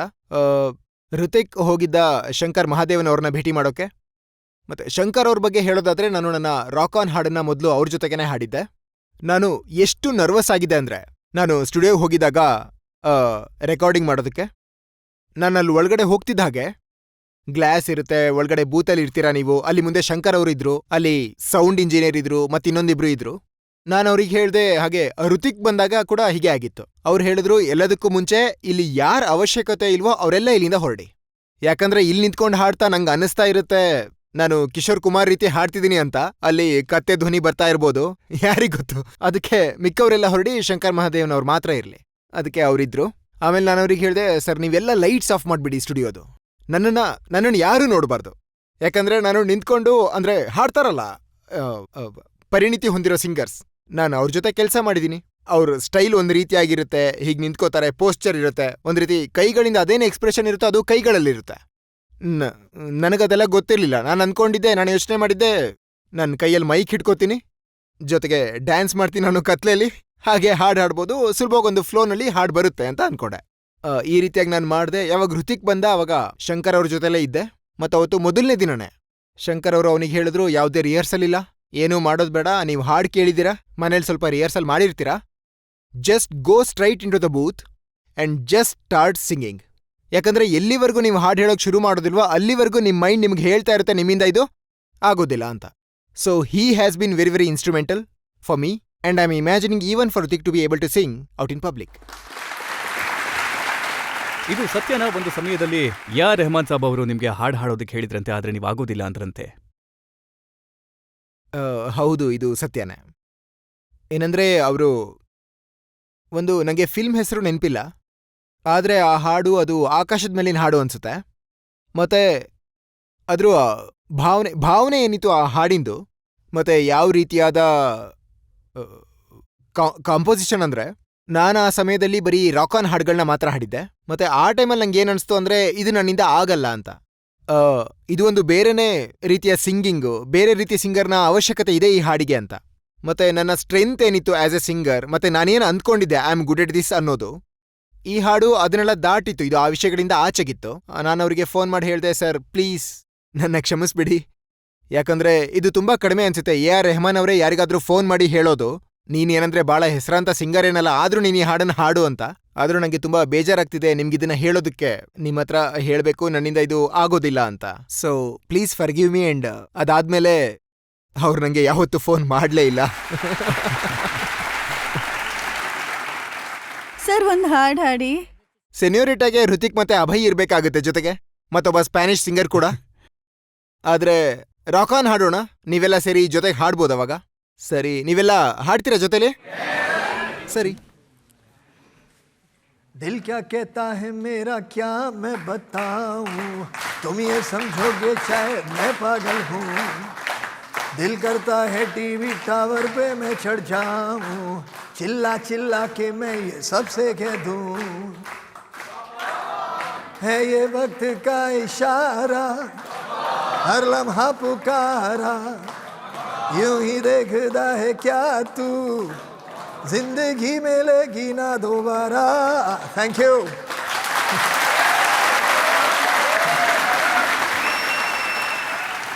ಈಗ ಇನ್ನೊಂದು ಬ್ರೇಕ್ ತಗೊಳ್ಳೋಣ, ಮತ್ತೆ ಬ್ರೇಕ್ನ ನಂತರ ಆಪ್ಗೆ ಅದಾಲತ್ನಲ್ಲಿ ಫರಾನ್ ಅಖ್ತರ್ ಮೇಲೆ ಆರೋಪಗಳು ಹಾಗೂ ಪ್ರಶ್ನೆಗಳ ಸರಣಿ ಮುಂದುವರಿಯುತ್ತೆ. ಅದು ಒಂದು ವಿಷಯ ಇದೆ, ಅದನ್ನ ನಾನು ದ್ವೇಷಿಸ್ತೀನಿ, ಯಾಕಂದ್ರೆ ಭಯ ಪಡ್ತೀನಿ ಅದನ್ನ ಕಂಡ್ರೆ. ಅದ್ಯಾವುದು ಅಂದ್ರೆ ಕಾಕ್ರೋಚ್. ಅದರಿಂದ ನಂಗೆ ಸ್ವಲ್ಪ ಪ್ರಾಬ್ಲಮ್ ಇದೆ ಲೈಫಲ್ಲಿ. Welcome back. ಆಪ್ಗೆ ಅದಾಲತ್ನಲ್ಲಿ ಇವತ್ತು ನಾವು ಪ್ರಕರಣ ನಡೆಸ್ತಾ ಇದ್ದೇವೆ, ಪ್ರಶ್ನೆಗಳನ್ನ ಕೇಳ್ತಾ ಇದ್ದೇವೆ ಫಿಲ್ಮ್ ಸ್ಟಾರ್ ಫರಾನ್ ಅಖ್ತರ್ ಅವರಿಗೆ. ಆಪ್ಗೆ ಅದಾಲತ್ನಲ್ಲಿ ಮುಂದಿನ ಆರೋಪ. ಆಪ್ಕಿ ಅದಾಲತ್ನಲ್ಲಿ ಫಿಲ್ಮ್ ಸ್ಟಾರ್ ಫರಾನ್ ಅಖ್ತರ್ ಮೇಲೆ ಇರುವ ಆರೋಪ. ಇವರು ಇಲ್ಲ ಸಲ್ಲದ ವಿವಾದಗಳಲ್ಲಿ ಸಿಕ್ಕಾಕೊಳ್ತಾರೆ. ನೋಡಿ, ಹೇಗಿದ್ರು ನಿಮ್ಮ ಲೈಫ್ ತುಂಬಾ ಸರಳವಾದದ್ದು. ನೀವ್ ಹೇಳ್ತೀರಾ, ಸರ್ ನಾನು ನನ್ನ ಕೆಲಸದಲ್ಲಿ ಫೋಕಸ್ ಮಾಡ್ತೀನಿ, ಅಲ್ಲಿ ಇಲ್ಲಿ ಯಾವ ವಿಚಾರಕ್ಕೂ ಹೋಗಲ್ಲ ಅಂತ. ಆದ್ರೆ ಒಂದೆರಡು ಇನ್ಸಿಡೆಂಟ್ಗಳು ಹೇಗಿದೆ ಅಂದ್ರೆ, ಈ ಬಾಬಿ ಡಿಯೋಲ್ ಅವರ ಫಿಲ್ಮ್ ಏನಿದೆ ಅನಿಮಲ್, ಇದ್ರ ಬಗ್ಗೆ ನೀವು ಕಾಮೆಂಟ್ ಮಾಡಿದ್ದೀರಾ, ಈ ಕ್ಯಾರೆಕ್ಟರ್ ಏನಿದೆ ಇದು ಪ್ರಾಬ್ಲಮ್ಯಾಟಿಕ್ ಇದೆ ಅಂತ. ಸರ್, ಈ ಒಂದು ಟಾಕ್ಸಿಕ್ ಮ್ಯಾಸ್ಕ್ಯುಲಿನಿಟಿ ಏನಿದೆಯಲ್ಲ, ಇದೊಂದು ರೀತಿ ಪ್ರಾಬ್ಲಮ್. ನಮ್ಮ ದೇಶದಲ್ಲಿ ಈ ಪ್ರಾಬ್ಲಮ್ ಇದೆ, ಟಾಕ್ಸಿಕ್ ಮ್ಯಾಸ್ಕ್ಯುಲಿನಿಟಿದು. ಯಾಕಂದ್ರೆ ಬಾಲ್ಯದಿಂದ ನಮ್ಮಲ್ಲಿ ಬಹಳಷ್ಟು ಮಂದಿಗೆ ಏನ್ ಹೇಳ್ಕೊಡ್ತಾರೆ ಅಂದ್ರೆ, ವಿಶೇಷವಾಗಿ ಹುಡುಗರಿಗೆ ಅವ್ರಿಗೆ ಹೇಳ್ಕೊಡ್ತಾರೆ, ನೋಡು ನೀನು ದೊಡ್ಡವನಾದ್ಮೇಲೆ ಸಕ್ಸಸ್ ಆಗಿ ಇದಾಗ್ಬೇಕು ಅದಾಗ್ಬೇಕು, ಯಾವತ್ತು ಯಾರ ಮಾತನ್ನು ಕೇಳ್ಬೇಡ, ನಿನ್ಗೇನ್ ಬೇಕೋ ಅದನ್ನ ಹೇಗಾದ್ರೂ ಮಾಡಿ ಸಂಪಾದಿಸು, ಏನ್ ಬೇಕಾದ್ರೂ ಆಗ್ಲಿ ಬಿಡ್ಬೇಡ, ನೋಡು ಗಂಡ್ಸು ಅಳೋದಿಲ್ಲ, ಗಂಡ್ಸು ದೂರ ಹೇಳೋದಿಲ್ಲ, ಗಂಡಸರಲ್ಲಿ ಅಂದ್ರೆ ಫೀಲಿಂಗ್ಸೇ ಇರೋದಿಲ್ಲ ಗಂಡಸರಿಗೆ, ಕೇವಲ ರೋಬೋಟ್ ತರ ಅವ್ನು ಹೋಗ್ತಿರ್ತಾನೆ, ಈ ತರ ಎಲ್ಲ. ಸೊ ನೀವ್ ಏನಾದ್ರೂ ಯಾರಾದ್ರೂ ಆ ರೀತಿಯ ಗಂಡಸಿಗೆ ಈ ಎಂಪತಿ ಇಲ್ದೇ ಇರೋ, ಏನು ಫೀಲಿಂಗ್ಸ್ ಇಲ್ದೇ ಇರಬಹುದು ಆ ರೀತಿ ಕ್ಯಾರೆಕ್ಟರ್ ಫಿಲ್ಮ್ನಲ್ಲಿ.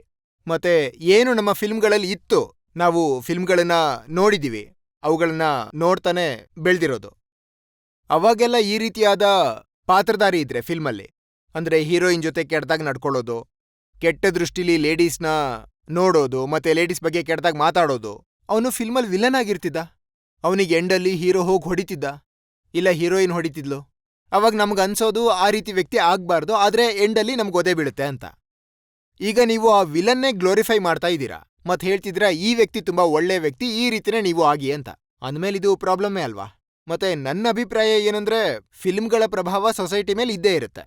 ನಾನು ಯಾವತ್ತೂ ಹೇಳೋಕ್ಕಾಗಲ್ಲ ಫಿಲ್ಮು ಬರೀ ಎಂಟರ್ಟೈನ್ಮೆಂಟ್, ನೀವಿದನ್ನ ಕೇವಲ ಎಂಟರ್ಟೈನ್ಮೆಂಟ್ ದೃಷ್ಟಿಯಿಂದ ನೋಡಿ, ಇದರಿಂದ ಸೊಸೈಟಿ ಮೇಲೆ ಯಾವುದೇ ಪ್ರಭಾವ ಇರೋದಿಲ್ಲ. ನಾನಿದನ್ನ ಒಪ್ಪಲ್ಲ. ಇರ್ಬೋದು ಕೆಲವು ವ್ಯಕ್ತಿಗಳು ಇದೇ ರೀತಿ ಫಿಲ್ಮ್ಗಳು ಇಷ್ಟ ಆಗಿ ಇದನ್ನೇ ಮಾಡ್ಕೊಂಡು ಹೋಗೋ ಅಂತವ್ರು.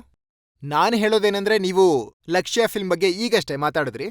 ನಾನೇನಾದ್ರೂ ಅದರ ಪ್ರಭಾವ ನೋಡಿದ್ರೆ, ಸೊಸೈಟಿ ಮೇಲೆ ಅದ್ರ ಪ್ರಭಾವ ನೋಡಿದ್ರೆ, ಒಬ್ಬ ಯಂಗ್ ಹುಡುಗ ಏನಿರ್ತಾನೆ ಅವನಿಗೆ ಆರ್ಮಿಗೆ ಜಾಯ್ನ್ ಆಗ್ಬೇಕು ಅಂತಿರುತ್ತೆ. ನಾನು ಹೀಗ್ಯಾಕೆ ಯೋಚನೆ ಮಾಡಬಾರ್ದು, ಯಾಕೆ ಈ ರೀತಿ ಫಿಲ್ಮ್ ಮಾಡಬಾರ್ದು ಅಂತ. ಹೇಗಂದ್ರೆ ಒಬ್ಬ ತುಂಬಾ ಕೆಟ್ಟು ವರ್ತನೆ ಇರೋ ವ್ಯಕ್ತಿ ಮೇಲೆ ಈ ಫಿಲ್ಮ್ ಬಂದಿದೆ ಅಂದ್ರೆ ಅದರಿಂದ ಯಾರು ಇನ್ಸ್ಪೈರ್ ಆಗೋದಿಲ್ಲ ಅಂತ ನಾನು ಹೇಗೆ ಯೋಚನೆ ಮಾಡಕ್ಕೆ ನೋಡಿ. ಆದ್ರೆ ಕೇವಲ ಲಕ್ಷಣ ಪ್ರಭಾವ ನೋಡಿದ್ರೆ ಮಿರ್ಜಾಪುರ್ನ ಪ್ರಭಾವ ಏನಾಗ್ತಿದೆ ಅದು ನೋಡಲ್ವಾ? ಇಲ್ಲ ಅಂದ್ರೆ ಇಲ್ಲ, ನೀವು ಸರಿಯಾಗಿ ಹೇಳ್ತಿದ್ದೀರಾ.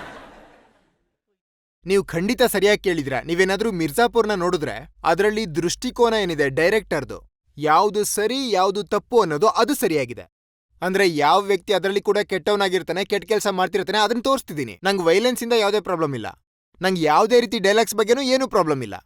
ಆದ್ರೆ ಆ ದೃಷ್ಟಿಕೋನ ಏನಿದೆ ಡೈರೆಕ್ಟರ್ದು, ಅವ್ರು ಯಾವ ಅಂದಾಜಲ್ಲಿ ಯಾವ ಕಾರಣಕ್ಕೆ ಈ ಕಥೆನ ಹೇಳ್ತಿದ್ದಾರೆ, ಏನು ಇನ್ವೆಸ್ಟ್ಮೆಂಟ್ ಅದ್ರದ್ದು, ಏನು ಗ್ಲೋರಿಫೈ ಆಗ್ತಿದೆ, ಏನು ಹೇಳ್ತಿದ್ದಾರೆ ನೋಡಿ. ಪ್ರಪಂಚದಲ್ಲಿ ಹೀಗ್ ಕೂಡ ನಡೀತಿದೆ, ಆದ್ರೆ ಇದು ಸರಿಯಲ್ಲ, ಅದನ್ನ ತೋರಿಸಿ, ಯಾವುದೇ ಪ್ರಾಬ್ಲಮ್ ಇಲ್ಲ. ಯಾರೋ FIR ಕೂಡ ದಾಖಲಿಸಿದ್ರು, ನಿಮ್ಮ ವಿರುದ್ಧ ಕೇಸ್ ಕೂಡ ಹಾಕಿದ್ರು ಮಿರ್ಜಾಪುರ್ ವಿರುದ್ಧ. ಇಲ್ಲ, ಕೇಸ್ ಏನಾಗಿತ್ತು ಅಂದ್ರೆ ಅದರಲ್ಲಿ ಯಾರೋ ಕೇಸ್ ಹಾಕಿದ್ರು. ಅದೇನಂದ್ರೆ ನೀವು ಮಿರ್ಜಾಪುರ್ ಹೆಸರು ಹಾಳು ಮಾಡ್ತಿದ್ದೀರಾ ಅಂತ. ಸೊ ಅದೀಗ ಅವ್ರು ಹೇಳಿದ್ರು, ನಾನು ಮಿರ್ಜಾಪುರದವನು, ನಾನು ಎಲ್ಲಿಗೆ ಹೋಗ್ತೀನಿ ಅಲ್ಲಿ ಜನರು ನನ್ನ ಕಾಲಿನ ಭಯ್ಯ ಅಂತ ಕರೀತಾರೆ ಅಂತ. ಇದು ನಂಗೆ ನೆನಪಿಲ್ಲ.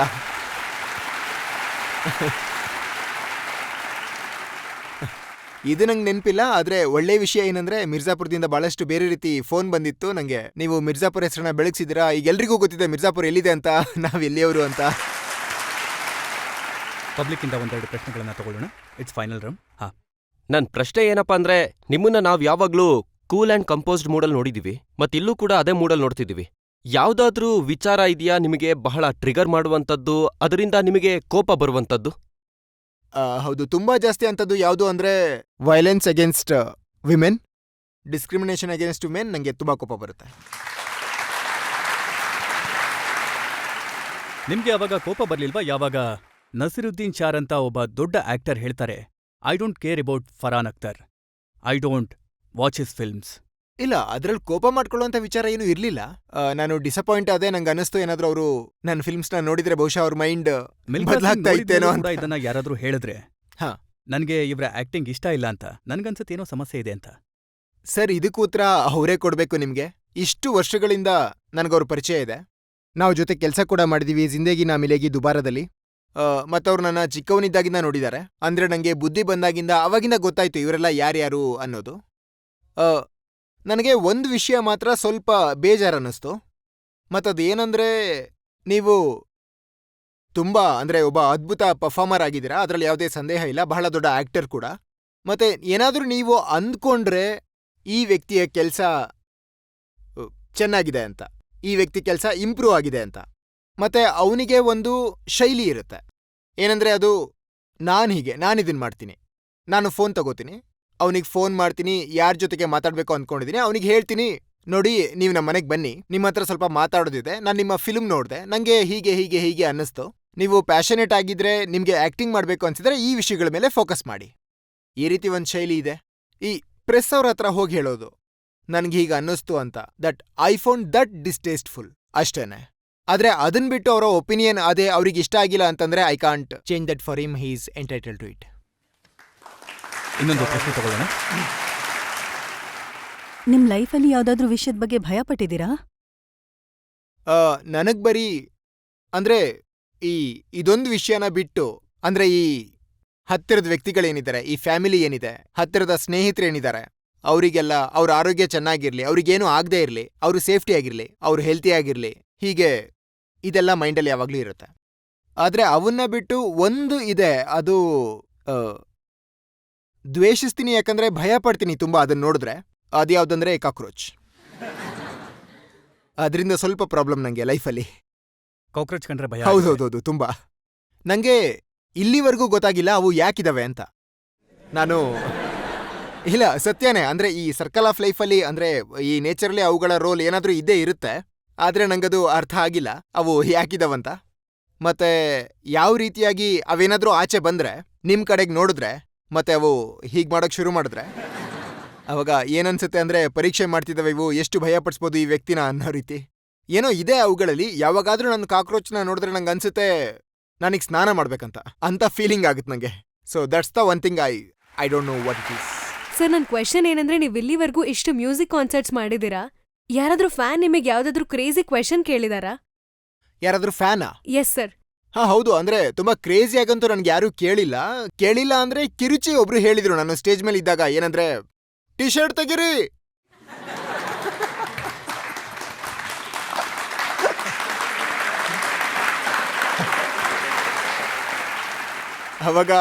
ಅವಾಗ ನಾನು ಅವ್ರಿಗೆ ಹೇಳ್ದೆ, ನಾನಿಲ್ಲಿ ನನ್ನ ಪ್ರತಿಭೆ ಪ್ರದರ್ಶನ ಮಾಡಕ್ ಬಂದಿದ್ದೀನಿ, ನನ್ನ ತನೂ ಅಲ್ಲ. ಫರಾನ್, ನಾವು ನಿಮ್ಗೆ ಎಲ್ಲ ರೀತಿಯ ಪ್ರಶ್ನೆಗಳನ್ನ ಕೇಳಿದ್ವಿ. ನಿಮ್ಮ ಫಿಲ್ಮ್ಗಳ ಬಗ್ಗೆ, ನಿಮ್ಮ ಜೀವನದ ಬಗ್ಗೆ, ಕಾಂಟ್ರವರ್ಸಿಗಳ ಬಗ್ಗೆ. ಮತ್ತೆ ಒಳ್ಳೆ ವಿಚಾರ ಏನಂದ್ರೆ, ನೀವು ಯಾವ ವಿಷಯನೂ ಕೂಡ ಡಕ್ ಮಾಡೋದಕ್ಕೆ ಪ್ರಯತ್ನ ಮಾಡಲಿಲ್ಲ. ಪ್ರತಿ ಪ್ರಶ್ನೆಗೂ ನಿರ್ಭಯವಾಗಿ ಉತ್ತರ ಕೊಟ್ಟಿದ್ದೀರಾ. Thank you so much. ನಾವೊಂದು ಬ್ರೇಕ್ ತಗೊಳ್ಳೋಣ. ಬ್ರೇಕ್ನ ನಂತರ ಕೇಳೋಣ ಆಪ್ಕೆ ಅದಾಲತ್ನಲ್ಲಿ ಇವತ್ತಿನ judge retired major general Sanjay Soi ಅವರ ತೀರ್ಪನ್ನ, ಇಂದಿನ ಪ್ರಕರಣದ ಬಗ್ಗೆ.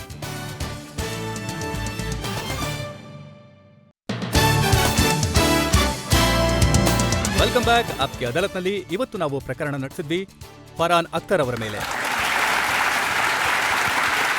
ಈಗ ಸಮಯ ಆಪ್ಕೆ ಅದಾಲತ್ನಲ್ಲಿ ಇವತ್ತಿನ judge retired major general Sanjay Soi ಅವರಿಂದ ತೀರ್ಪನ್ನು ಕೇಳೋದಕ್ಕೆ. ಇಂದಿನ ಪ್ರಕರಣದಲ್ಲಿ ರಜತ್ ಶರ್ಮಾ ಅವರು ಫರಾನ್ ಅಖ್ತರ್ ಅವರ ಮೇಲೆ ಬಹಳ ಕಠಿಣವಾದ ಆರೋಪಗಳನ್ನ ಮಾಡಿದ್ರು. ಅದಕ್ಕೆ ಫರಾನ್ ಅಖ್ತರ್ ಅವರು ಬಹಳ ಸಮಂಜಸವಾದ ಉತ್ತರಗಳನ್ನ ನೀಡಿದ್ದಾರೆ. ಮತ್ತೆ ನಾನಿದನ್ನ ಕೇಳೋಕೆ ಇಷ್ಟಪಡ್ತೀನಿ, ನೀವೇನ್ ಮಾಡ್ತೀರಾ ಅದಕ್ಕೆ ಬಹಳ ಶ್ರಮ ಹಾಕ್ತೀರಾ, ಜೊತೆಗೆ ಮನೋಬಲದಿಂದ ಮಾಡ್ತೀರಾ, ಅದು ನಿಮ್ಮ ಉತ್ತರಗಳಿಂದ ತಿಳಿಯುತ್ತೆ. ನೀವು ನಿಮ್ಮನ್ನ ಪೂರ್ತಿಯಾಗಿ ಅದರಲ್ಲಿ ತೊಡಗಿಸ್ಕೊಳ್ತೀರಾ. ನನ್ನ ರೆಜಿಮೆಂಟ್ನಲ್ಲಿ ಆಗ್ಲೇ ರಜತ್ ಅವರು ಹೇಳ್ದ ಹಾಗೆ ಎಕ್ಸೋಬಿಸ್ ಬಹದ್ದೂರ್ ಫಿಲಂ ಏನ್ ಮಾಡಿದೀರಾ, ಇದು ದೇಶಕ್ಕೆ ಬಹಳ ದೊಡ್ಡ ಸಂದೇಶವನ್ನ ನೀಡುತ್ತೆ. ಆ ಯುದ್ಧ ಏನಾಗಿತ್ತು, ರಜಾಂಗ್ಲದ ಯುದ್ಧ, ಅದು ನೀಡುತ್ತೆ. ಆ ಸಂದೇಶ ಬರ್ದಿದೆ ಅಲ್ಲಿ. ಸಾಯೋದು ಎಲ್ರೂ ಸಾಯ್ತಾರೆ. ಯಾರು ತಮ್ಮ ದೇಶಕ್ಕಾಗಿ, ಐಡೆಂಟಿಟಿಗಾಗಿ, ಸಂಸ್ಕೃತಿಗಾಗಿ ಮತ್ತು ಪೂರ್ವಜರ ವಿಚಾರಧಾರೆಗಳಿಗೋಸ್ಕರ ಪ್ರಾಣ ಅರ್ಪಣೆ ಮಾಡ್ತಾರೋ, ಇದಕ್ಕಿಂತ ಶ್ರೇಷ್ಠವಾದ ಸಾವು ಯಾವುದೂ ಇಲ್ಲ.